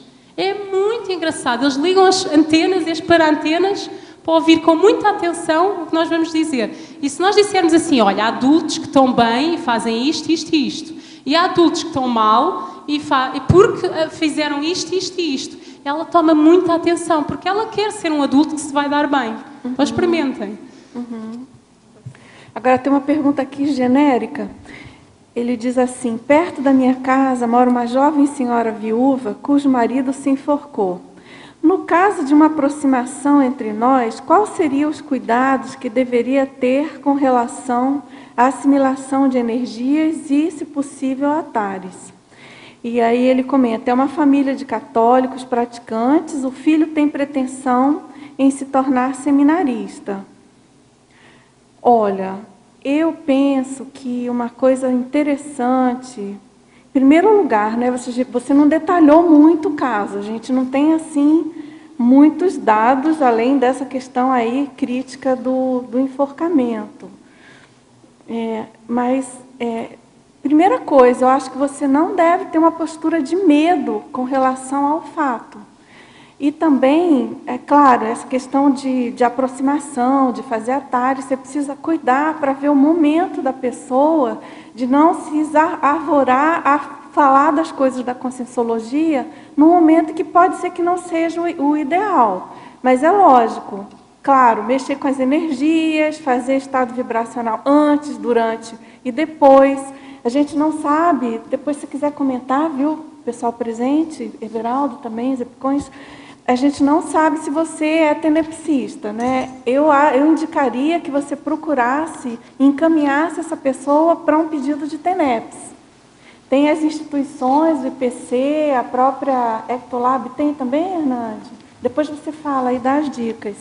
E uma coisa também que a gente vai te passar, então, os dados aí, complementando a resposta. Agora, uma coisa que eu acho que é muito interessante, que você podia fazer, que pode ajudar também, é ver se há a possibilidade dessa família mudar de ambiente, que eu acho que isso pode ajudar a pessoa não fazer evocação do que aconteceu, procurar se desligar da ocorrência, e isso fica mais difícil com a pessoa morando. A pessoa continuando a morar ali naquela casa onde ocorreu o fato. A gente sabe que é preciso fazer um trabalho pesado aí com as energias para ir buscar limpar o ambiente. A gente sabe que muitas vezes isso demora anos, décadas, enfim. Tem casos aí, né, de realmente da impregnação aí das energias gravitantes negativas. Então precisa cuidar disso tudo. E eu penso que isso é o tipo de informação que é importante você passar imediatamente. A pessoa não ficar, em primeiro lugar, buscar encaminhar a consciex. Em segundo lugar, colocar a importância de não ficar evocando e pensionizando. Em terceiro lugar, você trabalhar essas energias ao lidar com o caso. E dentro da TARES aí das possibilidades, eu diria para você buscar explicar vamos dizer assim, essa ocorrência do ponto de vista multidimensional. Agora precisa ver o estado emocional da família, o nível de abertismo, né? Você está falando que eles são católicos, tem que ver isso tudo, tá certo? Dosar aí essa questão da TARES, que é bem séria. Agora, Hernandes, você quer falar? Pilar também, você também, verbetógrafa? A primeira coisa aí é a pessoa, ao invés de procurar um modelo de defesa, procurar um modelo de assistência. Uhum. Então, vamos encaminhar a consciex do jeito que você falou. Então, encaminha para algum nome de TENEPS, se a pessoa não é tenepsista. Uhum. Agora, a principal coisa para a pessoa não assimilar, ela não dramatizar a própria situação. Ter medo, certo? Né? Então, às vezes, ela fica comentando com outros colegas sobre o assunto e tal, que dali está fazendo a questão da própria evocação. Dentro da casa da pessoa, se a pessoa ela tem, pelo menos, já uma experiência de energia, ela pode muito bem, se ela é tenepsista, tem alguma experiência com energia, ela pode, numa visita, ela simplesmente fazer uma assimilação assistencial com a própria consciex. Mas pela descrição aqui, se a pessoa está preocupada com isso, a pessoa não entende disso. Agora, o melhor encaminhamento para a TENEPS, certo? Se vocês quiserem, tem o www.ectolab.br, a pessoa pode fazer um preenchimento de assistência, ali já direto.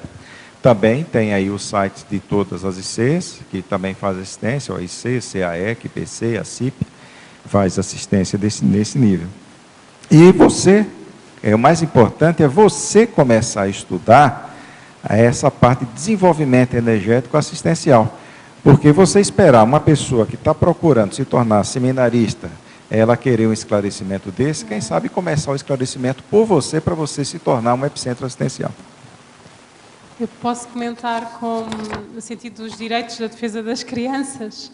É assim, é importante também encaminhar as crianças para a TNEPS, ou para vários TNEPSistas, e a mãe das crianças, ou seja, a esposa da pessoa que se matou, para perceber um homem, não é? E ter atenção que para uma criança é muito difícil, só houver, pelo que eu percebi, se é uma família deve haver crianças, o suicídio dos pais, porque a criança, o que é que ela vai pensar? O pai decidiu, trocou-me, não é, pela morte, ele preferiu morrer, por muitos, lá está, problemas que o pai pudesse ter tido para fazer aquilo, a criança vai sempre pensar como é que ele foi capaz de me abandonar. Então isso cria mágoas terríveis. É preciso muitas vezes, a maior parte das vezes, apoio psicológico. Se houver essa oportunidade dessas crianças serem encaminhadas por um bom psicólogo especializado nessa questão de traumas infantis, porque isso é um trauma sério, o suicídio de um pai, porque ela vai pensar, o pai não gostava de mim, se ele gostasse de mim, ele ia ficar vivo. E a pior coisa que pode acontecer para uma criança é pensar que o pai ou a mãe não gosta dele, porque ela sabe que ele é feito geneticamente metade do pai, metade da mãe. Se o pai não gosta de mim, como é que eu vou gostar de mim? Então, ter muita atenção a essa questão quando há suicídios de pais e de mães, o acompanhamento das crianças. Eu gostava, se fosse possível, já agora Hernando, já que o Hernando esteve a pegar no microfone, se quiseres falar um pouco, assim, as chaves principais da tua infância na educação financeira, se quiseres partilhar, assim, o que te marcou mais na educação financeira quando eras criança. Eu praticamente não tive educação financeira. O que eu aprendi com minha família foi trabalho, amizade e principalmente a solidariedade. Meu pai trabalhou a vida inteira, de segunda a domingo ao meio-dia, nunca tirou férias, só não ia trabalhar quando estava doente. Então, nunca saiu para nada, trabalhando sempre até o domingo, meio-dia. Ele só descansava domingo à tarde. Descansava um pouquinho depois do almoço, ia para o jogo de futebol para poder se divertir. Eu, quando fui para São Paulo, trabalhei lá 60 horas semanais, sem a mínima remuneração. Quando eu fiz a residência, eram 72 horas semanais, sem remuneração. Trabalhava 24 horas como plantonista para me sustentar. E nunca tive, assim, um dinheiro de folga para nada. Só que toda a minha família tem uma tendência para comércio. Todo mundo. Então, eu aprendi cedo a vender. E aprender o preço da coisa. Porque o segredo é você saber o preço para você saber negociar. Você não vai saber se você está comprando bem ou vendendo bem, se você não sabe o preço de mercado, que é aquilo que você estava falando. Então, uma das coisas que eu fui aprendendo dentro da loja do meu pai, sem ele querer ensinar, queria todo mundo formado, é que ele, na hora que recebia a mercadoria, ele colocava, através de um código, tem um nome, né, de 10 letras, e dali era cifrado. Né? Então, se pegar Pernambuco, não se repete a letra. Então, o P é 1, o E é 2, então tinha aquele símbolo dizendo qual foi o custo e qual é o pedido de venda para negociar isso daí. Então, eu descobri isso com o empregado da loja, e fui aprendendo a fazer isso. E eu me sustentei em São Paulo, quando eu fui, também vendendo. Então, eu sempre tive a questão de desinibição da questão de vendas. E fui aprender a administrar quando eu montei a minha clínica. Então, eu não montei a minha clínica do zero, eu montei do -1, porque eu tomei dinheiro emprestado no banco para poder fazer. Então, eu comecei do -1. E foram 6 anos para o desenvolvimento. Eu aprendi a administrar na marra, porque meus colegas não sabiam administrar e eu tinha que tocar aquilo dali e sabia que aquilo dali era o futuro da empresa.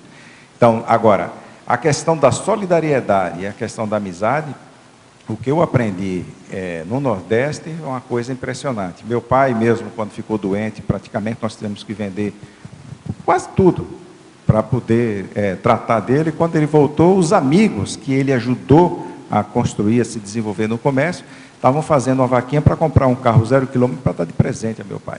Então, até hoje, quando eu vou a Aracaju, ainda visito os remanescentes que ainda estão vivos, aí com 80, 85 anos, que são os amigos dele, que criaram amizade muito grande com os filhos, que somos nós. Então, a questão forte da amizade, da solidariedade, no Nordeste é muito grande. Então, aprendi muito com isso. E com a minha mãe eu aprendi a questão de se fazer assistência. Então, minha mãe ganhava um salário, desse salário ela bancava, ajudava dentro de casa, e ela sempre deixava reservado a esmola, da segunda até o sábado. Eu nunca descobri porque no domingo a turma não pedia esmola, eu acho que ficava de folga. Mas de segunda a sábado ela já tinha o nome das pessoas, e quando ela saía, ela já deixava reservado, que era para a gente, fulana de tal, vem buscar aqui. Então era banana, ou era comida, ou era o dinheiro que ela sempre escolhia, né, para cada um. Então essa parte é que eu fui aprendendo. Agora, eu acho que o processo meu é de judeu nato, que vem lá de trás. Eu acho que na invasão holandesa no Nordeste, terra de Muro Baixo, certo? Então ali foi reproduzindo, eu acho que eu sou um remanescente de judeu. Eu acho que seja por isso. Muito bom, obrigada pela partilha. Agora, a professora Lourdes. É um verbete muito esclarecedor e assistencial para aprendermos e ensinarmos a lidar com a energia do dinheiro. Poderias ampliar na parafatologia, página 2, sexta linha, os efeitos multidimensionais das crises econômicas familiares? É essa tal questão. É uma das coisas. O dinheiro é uma excelente forma de vermos a ética da pessoa. Quando a pessoa está com muito pouco dinheiro ou com muito dinheiro, é que nós vamos ver se ela tem ética. Isso é que é o desafio. O que é que acontece? Há pessoas que têm uma autoconfiança financeira e tal processo de ajudar os outros, mesmo quando estão mal financeiramente, elas não se desequilibram. Então, como elas não se desequilibram a nível emocional, não se desequilibram a nível energético, por sua vez o ambiente familiar mantém-se, energético na casa vai se manter bem. Mas, por outro lado, se a pessoa ficar muito desequilibrada pela falta de dinheiro, ou até tem lá o seu pé de meia, mas vive no medo de perder o dinheiro. Há muita gente também acontece isso. Têm lá o pé de meia, mas só vivem no medo. Ai, que se desaparece o dinheiro, porque ouvem aquelas histórias que as pessoas tinham dinheiro no banco, desapareceu o dinheiro. Então não reinvestem, não aprendem outras formas de sentirem-se confiantes financeiramente. Então, se a pessoa está sempre nesse medo financeiro, o ambiente, como ela está, o medo é uma emoção, nós sabemos o PENSEN, pensamento, sentimento e energia. Se ela está numa emoção que a desequilibra, que é o medo, as energias na casa vão ficar desequilibrantes, por sua vez vai ficar num ambiente energético desequilibrador para a criança. E a criança vai crescendo nesse ambiente, ela percebe que quando não há bem-estar financeiro, que há um grande desequilíbrio financeiro lá em casa. Pois vai depender, se ela tiver uma boa paragenética, ela até consegue ultrapassar isso mais tarde em adulto. Se ela não tiver uma boa paragenética, quando eu digo paragenética, uma boa paragenética é paragenética em relação ao dinheiro. Se ela tiver uma boa paragenética financeira, quando ela for adulta, ela supera. Mas se ela não tiver, ela vai repetir os padrões familiares dos pais, que é viver no medo financeiramente. Lourdes, você poderia comentar o item voluntariologia, a sua experiência? Como é que é? No voluntariado? Na página Voluntariologia. 3, voluntariologia. O voluntariado conscienciológico internacional, isto é um verbete, hein? Atenção, que é do Filipe Colpo. Filipe Colpo. Filipe Piccolo é o nosso português. O Filipe Colpo, que é um bom verbete, vale a pena ler o verbete e ouvir a tertúlia é incrível. Então, voluntariado conscienciológico internacional, desafiando cosmoeticamente o jovem inversor para a organização financeira pessoal necessária à sustentação do empreendimento grupal. Ou seja, isso aí, o Filipe deixou isso bem claro na tertúlia, por isso vale a pena ouvir essa excelente tertúlia, que é colocar logo no jovem viagem. Viaja. Agora, uma viagem calculada, por isso é que eu também coloco na biografia o livro da Kátia Arakaki sobre as viagens internacionais. Então, viaja para conhecer novas culturas, viaja para conhecer, nós temos a conscienciologia espalhada pelo mundo. Então, se o jovem tiver esse desafio de querer viajar, ele vai ter que se organizar financeiramente, porque é caro viajar, não é? Então, isso tem outra vantagem, porque ele tem uma motivação para se organizar financeiramente, porque às vezes o que acontece é que os jovens também não têm motivação. Se ele não tiver motivação para se organizar ou para poupar o dinheiro, ele pode não o fazer. Então, de repente, o jovem ele não tem a despesa de viver em casa dos pais. Não tiver filhos e viver em casa dos pais, ele trabalhando, ele pode juntar muito dinheiro. Então, e com esse dinheiro ele vai viajar, vai abrir cá está a sua visão consciencial, e se for então, tiver viagens que então sejam ligadas à questão multidimensional e visitar as outras, a IAC que existe pelo mundo, mas também visitar os próprios países, as culturas, provar, misturar-se na cultura com as devidas regras de segurança que um jovem deve ter, e aí é bom, lá está o livro da Kátia Arakaki que deixa bem claro as regras de segurança que o jovem deve ter, é ótimo. Tanto que hoje em dia há viagens baratíssimas a comparar com a altura, quando eu tinha 20 anos, nem pensar em viajar de avião. Não é? Agora, na Europa, é possível viajar entre os países na Europa com 50 euros ida e volta. Claro que estamos a comprar com 5 meses de antecedência à viagem, mas isso é possível. Não é? Então, o jovem, se não for de avião, ser de comboio, mas ele pensar nesse sentido de pensar grande, sair primeiro do bairro, depois do estado e depois do país e depois do continente. Ou então começar logo a sair do continente, que aí se calhar é mais direto.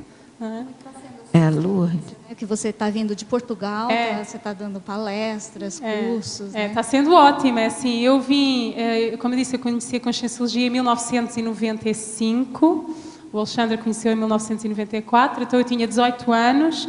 E eu lembro-me da primeira vez, logo naquela altura, ouvi falar de CE, que fiquei logo assim, com as antenas ligadas. Então eu sempre senti muita necessidade de vir cá visitar. Então assim que houve a oportunidade eu vim, foi em 2004. Eu e o Alexandre já estávamos a viver juntos há 1 ano. E foi uma experiência ótima, muito enriquecedora. E aí percebi a grande vantagem de lá estar, de sair, não é? De sair inclusive do país para outro continente e de estar num local onde existem dezenas de ICs, na altura não eram dezenas, mas já eram muitas, tanto que em Portugal nós temos uma grande limitação a nível de IC, e realmente aqui é fantástico, eu dei um curso cá, e muita gente me veio dizer, eu adorava fazer o teu curso, mas eu estou noutro curso. Está certo, é o máximo, nós estamos num lugar onde há 4 cursos por fim de semana, todos os fins de semana, 4 cursos no mínimo. Isto é o máximo, não é? A riqueza que há de escolha da pessoa também também é curioso, ela vai ter que escolher bem, ela aí vai ter que definir qual é a sua identidade interassistencial. Não é? Dos 4 cursos são 3 interessantes, ok, mas então qual é aquele que tem mais a ver com a tua proexis? Então, e outra coisa que eu também tenho gostado é esta questão do devolver, não é? De vir também dar curso, vir dar verbete, uma pessoa sentir que está mesmo ligada à máquina, ser a mini peça, não é? No máximo mecanismo. Então é muito rico, eu desafio quem é do Brasil a sair fora do Brasil, quem é de Portugal e quem está nos outros países a vir cá, desafio as ICs a irem também fora, eu acho que é muito rico, eu tenho a vantagem de voluntariar em 2 ICs, na Evolucim, que me acolhe imenso, e na ACIPI também, que me dá a oportunidade de permitir que em Portugal, como voluntariado internacional, que haja mais oportunidades de cursos, o que é ótimo, não é? Quanto mais escolhas nós tivermos, melhor, então isso é possível, tenho contribuído lá em Portugal para que haja mais oportunidade de escolha, e é muito bom essa questão de nós podermos escolher. Aqui é fantástico as escolhas que nós podemos fazer e retribuirmos para haver mais escolhas ainda. Muito bom. Agora, Lourdes, você podia comentar sobre esses paradoxos, né? Não sei se tem mais alguma pergunta aqui dos presentes. Queria que você comentasse aqui na paradoxologia. A condição paradoxal de quem se contenta com pouco material efêmero para alcançar o muito consciencial permanente. Aí nesse contexto seu da educação financeira. Aqui é curioso que aqui entra um pouco a minha paragenética, porque acaso eu lembro-me quando era criança, eu já tinha essa ideia de não ter dinheiro para o pouco para ter para o muito. Então é curioso, né? Eu tinha, vou poupar no pouco, nas coisas pequeninas, para ter dinheiro para o grande. Então eu, lá está, nunca fui, vocês vão reparar, eu não uso pulseiras, aqui só estou com isto, quem conhece o dia-a-dia, estou na televisão, não é?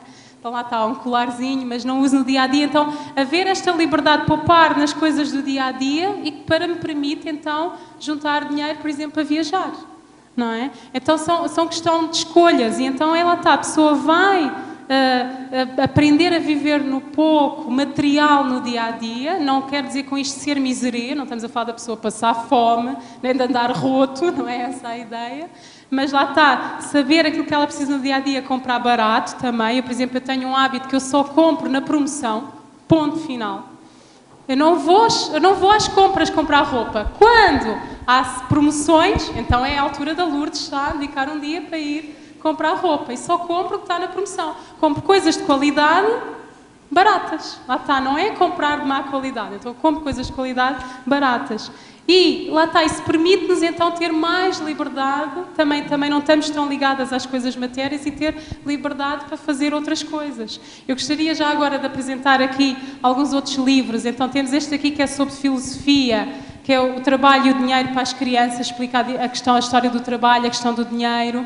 Este aqui, por exemplo, não está na biografia, é um dicionário de imagens para crianças do mundo, mostra aqui várias crianças em vários continentes do mundo e vários países. Nós podemos mostrar às crianças como é que se vive em várias zonas do mundo. Outra aqui é este jogo, que está à venda na Epígrafe, foi eu que pedi, que não há em Portugal, que é mesmo do Brasil, então é do Gustavo Cerbasi e do Maurício de Souza. Está muito completo, tem um livro com várias lições para os pais ensinarem aos filhos. Depois tem outro livro de atividades, só de atividades, é o máximo, que vem muito na nossa linha. Tem aqui atividades de voluntariado, de ser voluntário por um dia, ensinar a criança a ser voluntário por um dia, de ensinar a criança a doar, de vender para depois doar a outros, de ensinar a criança a saber comprar barato, para depois então comprar com lucro de uma forma ética. Tem aqui atividades de ética e depois ainda tem um tabuleiro, que é bem curioso, um jogo de tabuleiro com dinheirinho de brincar, não é? Que é diferente do Monopólio, que nós normalmente só conhecemos o Monopólio, onde ele vai ganhando dinheiro, vai perdendo dinheiro. Tem engraçado o carro que avaria, ou ele comprou um carro, por exemplo, ele cai numa casa onde ele compra um carro e passa a ter que gastar dinheiro várias vezes. Não é? Então está bem interessante, ele percebe, não é? Que as coisas, às vezes uma coisa parece boa, né? Uau, comprei um carro. Então e a despesa que implica comprar um carro? Então ele vai caindo em casas, tem aqui casas onde ele... É curioso, onde ele dá dinheiro aos outros e por isso recebe dinheiro, que é o salário cósmico. Bem curioso. Então, vale a pena, em vez de estar a ver a novela ou a fazer outras atividades em família que não são pedagógicas, porque não, sempre tiverem com os filhos, de uma forma alegre e natural, fazer atividades pedagógicas. Muito bem. Eu agradeço, então, a presença de todos vocês, tertulianos, teletertulianos, a participação aí especial da nossa verbetógrafa internacional, professora Lourdes, e aguardamos aí os mais 100 verbetes, pelo menos, e os nossos comerciais. Obrigada. As pontuações da tertúlia de hoje foram 44 assinaturas no livro de presença, 11 perguntas presenciais, 7 perguntas respondidas online. Hoje temos 5 recados. Cláudio, complete sua biblioteca, editares. Ricardo, Semana da Saúde. Eliana, Programa Verbetografia. Mara, Praxis, Parapsíquica, Áurea, Debate, Côncius, CAEC. E antes, os amigos da Enciclopédia. Olá, boa tarde a todos. Quando você se associa ao programa Amigos da Enciclopédia, você está fazendo um grande investimento financeiro nos aportes conscienciais que essa geração de intermissivistas está deixando para esta geração e futuras gerações, né? Nosso autorrevezamento. Todo o recurso do programa Amigo da Enciclopédia é dedicado ao acervo do holociclo, da holoteca, a transmissão diária das tertúlias e a produção da mega gestação consciencial, que é a Enciclopédia da Conscienciologia. Então, são investimentos que, de fato, vale a pena, né? E são importantíssimos para nós mantermos toda essa estrutura e essas aulas diárias aqui das tertúlias. Então, a gente convida novamente você a associar ao programa Amigo da Enciclopédia, ou renovar sua assinatura. É muito prático, é muito fácil. Liga na recepção do CAEC, inclusive hoje, domingo, até às 18 horas, no 45 3525 2652, você faz a sua renovação em 2, 3 minutos, lá, rapidamente, com cartão de crédito Amex, Visa ou Mastercard, em até 12 vezes. Também pelo site do programa Amigos, www.enciclopediaconscienciologia.org. Quem é aqui de Foz é muito fácil. Ou liga na recepção, ou comparece pessoalmente lá e faz a sua atualização da assinatura ou a sua adesão ao programa Amigos. Você acessa o HoloServe, fazer suas pesquisas e também tem com exclusividade no download da Enciclopédia da Conscienciologia, versão eletrônica, digital, com 2.499 verbetes, para você fazer suas pesquisas no seu computador. Muito obrigado pelo apoio. Boa tarde a todos. Venho em nome da Editares convidá-los para fazer parte da campanha Complete sobre Biblioteca Conscienciológica.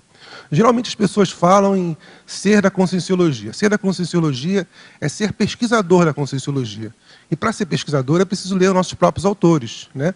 Então esse é o argumento que eu trago para que vocês vejam o nosso site, www.editares.org/campanha 2013. E a campanha funciona da seguinte forma. Prêmio 1, uma imersão mental somática de 7 dias em uma das Cognópolis, incluídas Cognópolis Foz, Cognópolis Aracê e Cognópolis Saquarema. Esse prêmio inclui uma passagem, hospedagem, café da manhã, translado, mais um kit básico do pesquisador e prêmios surpresa doados pelas ICs. O prêmio 2, o que ele inclui? 7 kits básicos, ou seja, são 7 kits que vão estar à disposição dos candidatos aí e cada kit contém 2 bibliocantos, uma caixa de caneta pretas, uma caixa de caneta marca-texto, uma caixa porta-objetos de pesquisador, uma lupa, um par de luvas de lã, 10 pastas hélices, um relógio de temperatura, um suporte de livro e uma revista Holotecologia. Então estão todos convidados, vejam no nosso site www.editares.org/campanha 2013. Muito obrigado. Boa tarde a todos. Em nome da OIC, gostaria de convidá-los para participar do Simpósio Intercientífico de Saúde Consciencial. Esse evento ocorrerá no dia 8 de setembro, das 8h30 da manhã às 18 horas. Será o evento de fechamento da Semana de Saúde Consciencial. Esse evento contará com a conferência da professora Mônica Portela, psicóloga, psicoterapeuta e um dos grandes nomes atualmente da psicologia positiva, e com a psicóloga Mayla Flash, da análise transacional, além de conferências a respeito de introdução à consciencioterapia e autoconsciencioterapia. Para maiores informações, o telefone é prefixo 45 3025 1404 ou cursos@oic.org.br. Obrigado. Boa tarde. Se você mora em Foz do Iguaçu e quer escrever um verbete para a Enciclopédia da Conscienciologia, nesta quarta-feira, dia 28, inicia mais um curso do programa Verbetografia, que é o curso da Pré-IC Enciclosapiens. Qualquer pessoa que mora aqui em Foz do Iguaçu pode participar, basta que ela se inscreva na recepção do CAEC. E o curso é na modalidade EAD, Educação à Distância, com as aulas todas que podem ser baixadas e assistidas em casa. Mas nas quartas-feiras há uma aula presencial de tira dúvidas com os professores do curso. Então, é a oportunidade, se inscreva ainda hoje na recepção do CAEC. Muito obrigada. Boa tarde a todos. A CIP, em parceria com a Intercamp, convida a participarem do curso Praxis Parapsíquica Interassistencial. É um curso de imersão, sem pré-requisito, que acontecerá de 30 de agosto a 1º de setembro no Hotel Rifoles, na Praia da Ponta Negra, em Natal, com o professor Epicom Mário Oliveira. O curso tem vários objetivos, entre eles, favorecer o autoparapsiquismo aplicado ao auxílio cosmoético, a experimentação lúcida da assim e diz assim, a expansão consciencial para o alcance de soluções assistenciais. Dia 30 de agosto, check-in no hotel às 12 horas, credenciamento às 14 e o curso inicia às 14h30, encerrando dia 1º de setembro às 16 horas. Informações pelos telefones 84 3211 3126, 84 8722 9002 e pelo e-mail intercamp@intercamp.org. Muito obrigada. Convidamos a todos que têm interesse de continuar seus estudos de Conscienciologia nesta tarde de domingo, a participar conosco no debate de parceria do CAEC com a Conscius, que ocorrerá lá na sala compartilhada, na sala do EAD, e o tema discutido será voluntariometria. Né? Para quem quiser participar online, é só entrar no site www.conscius.org.br. Obrigada.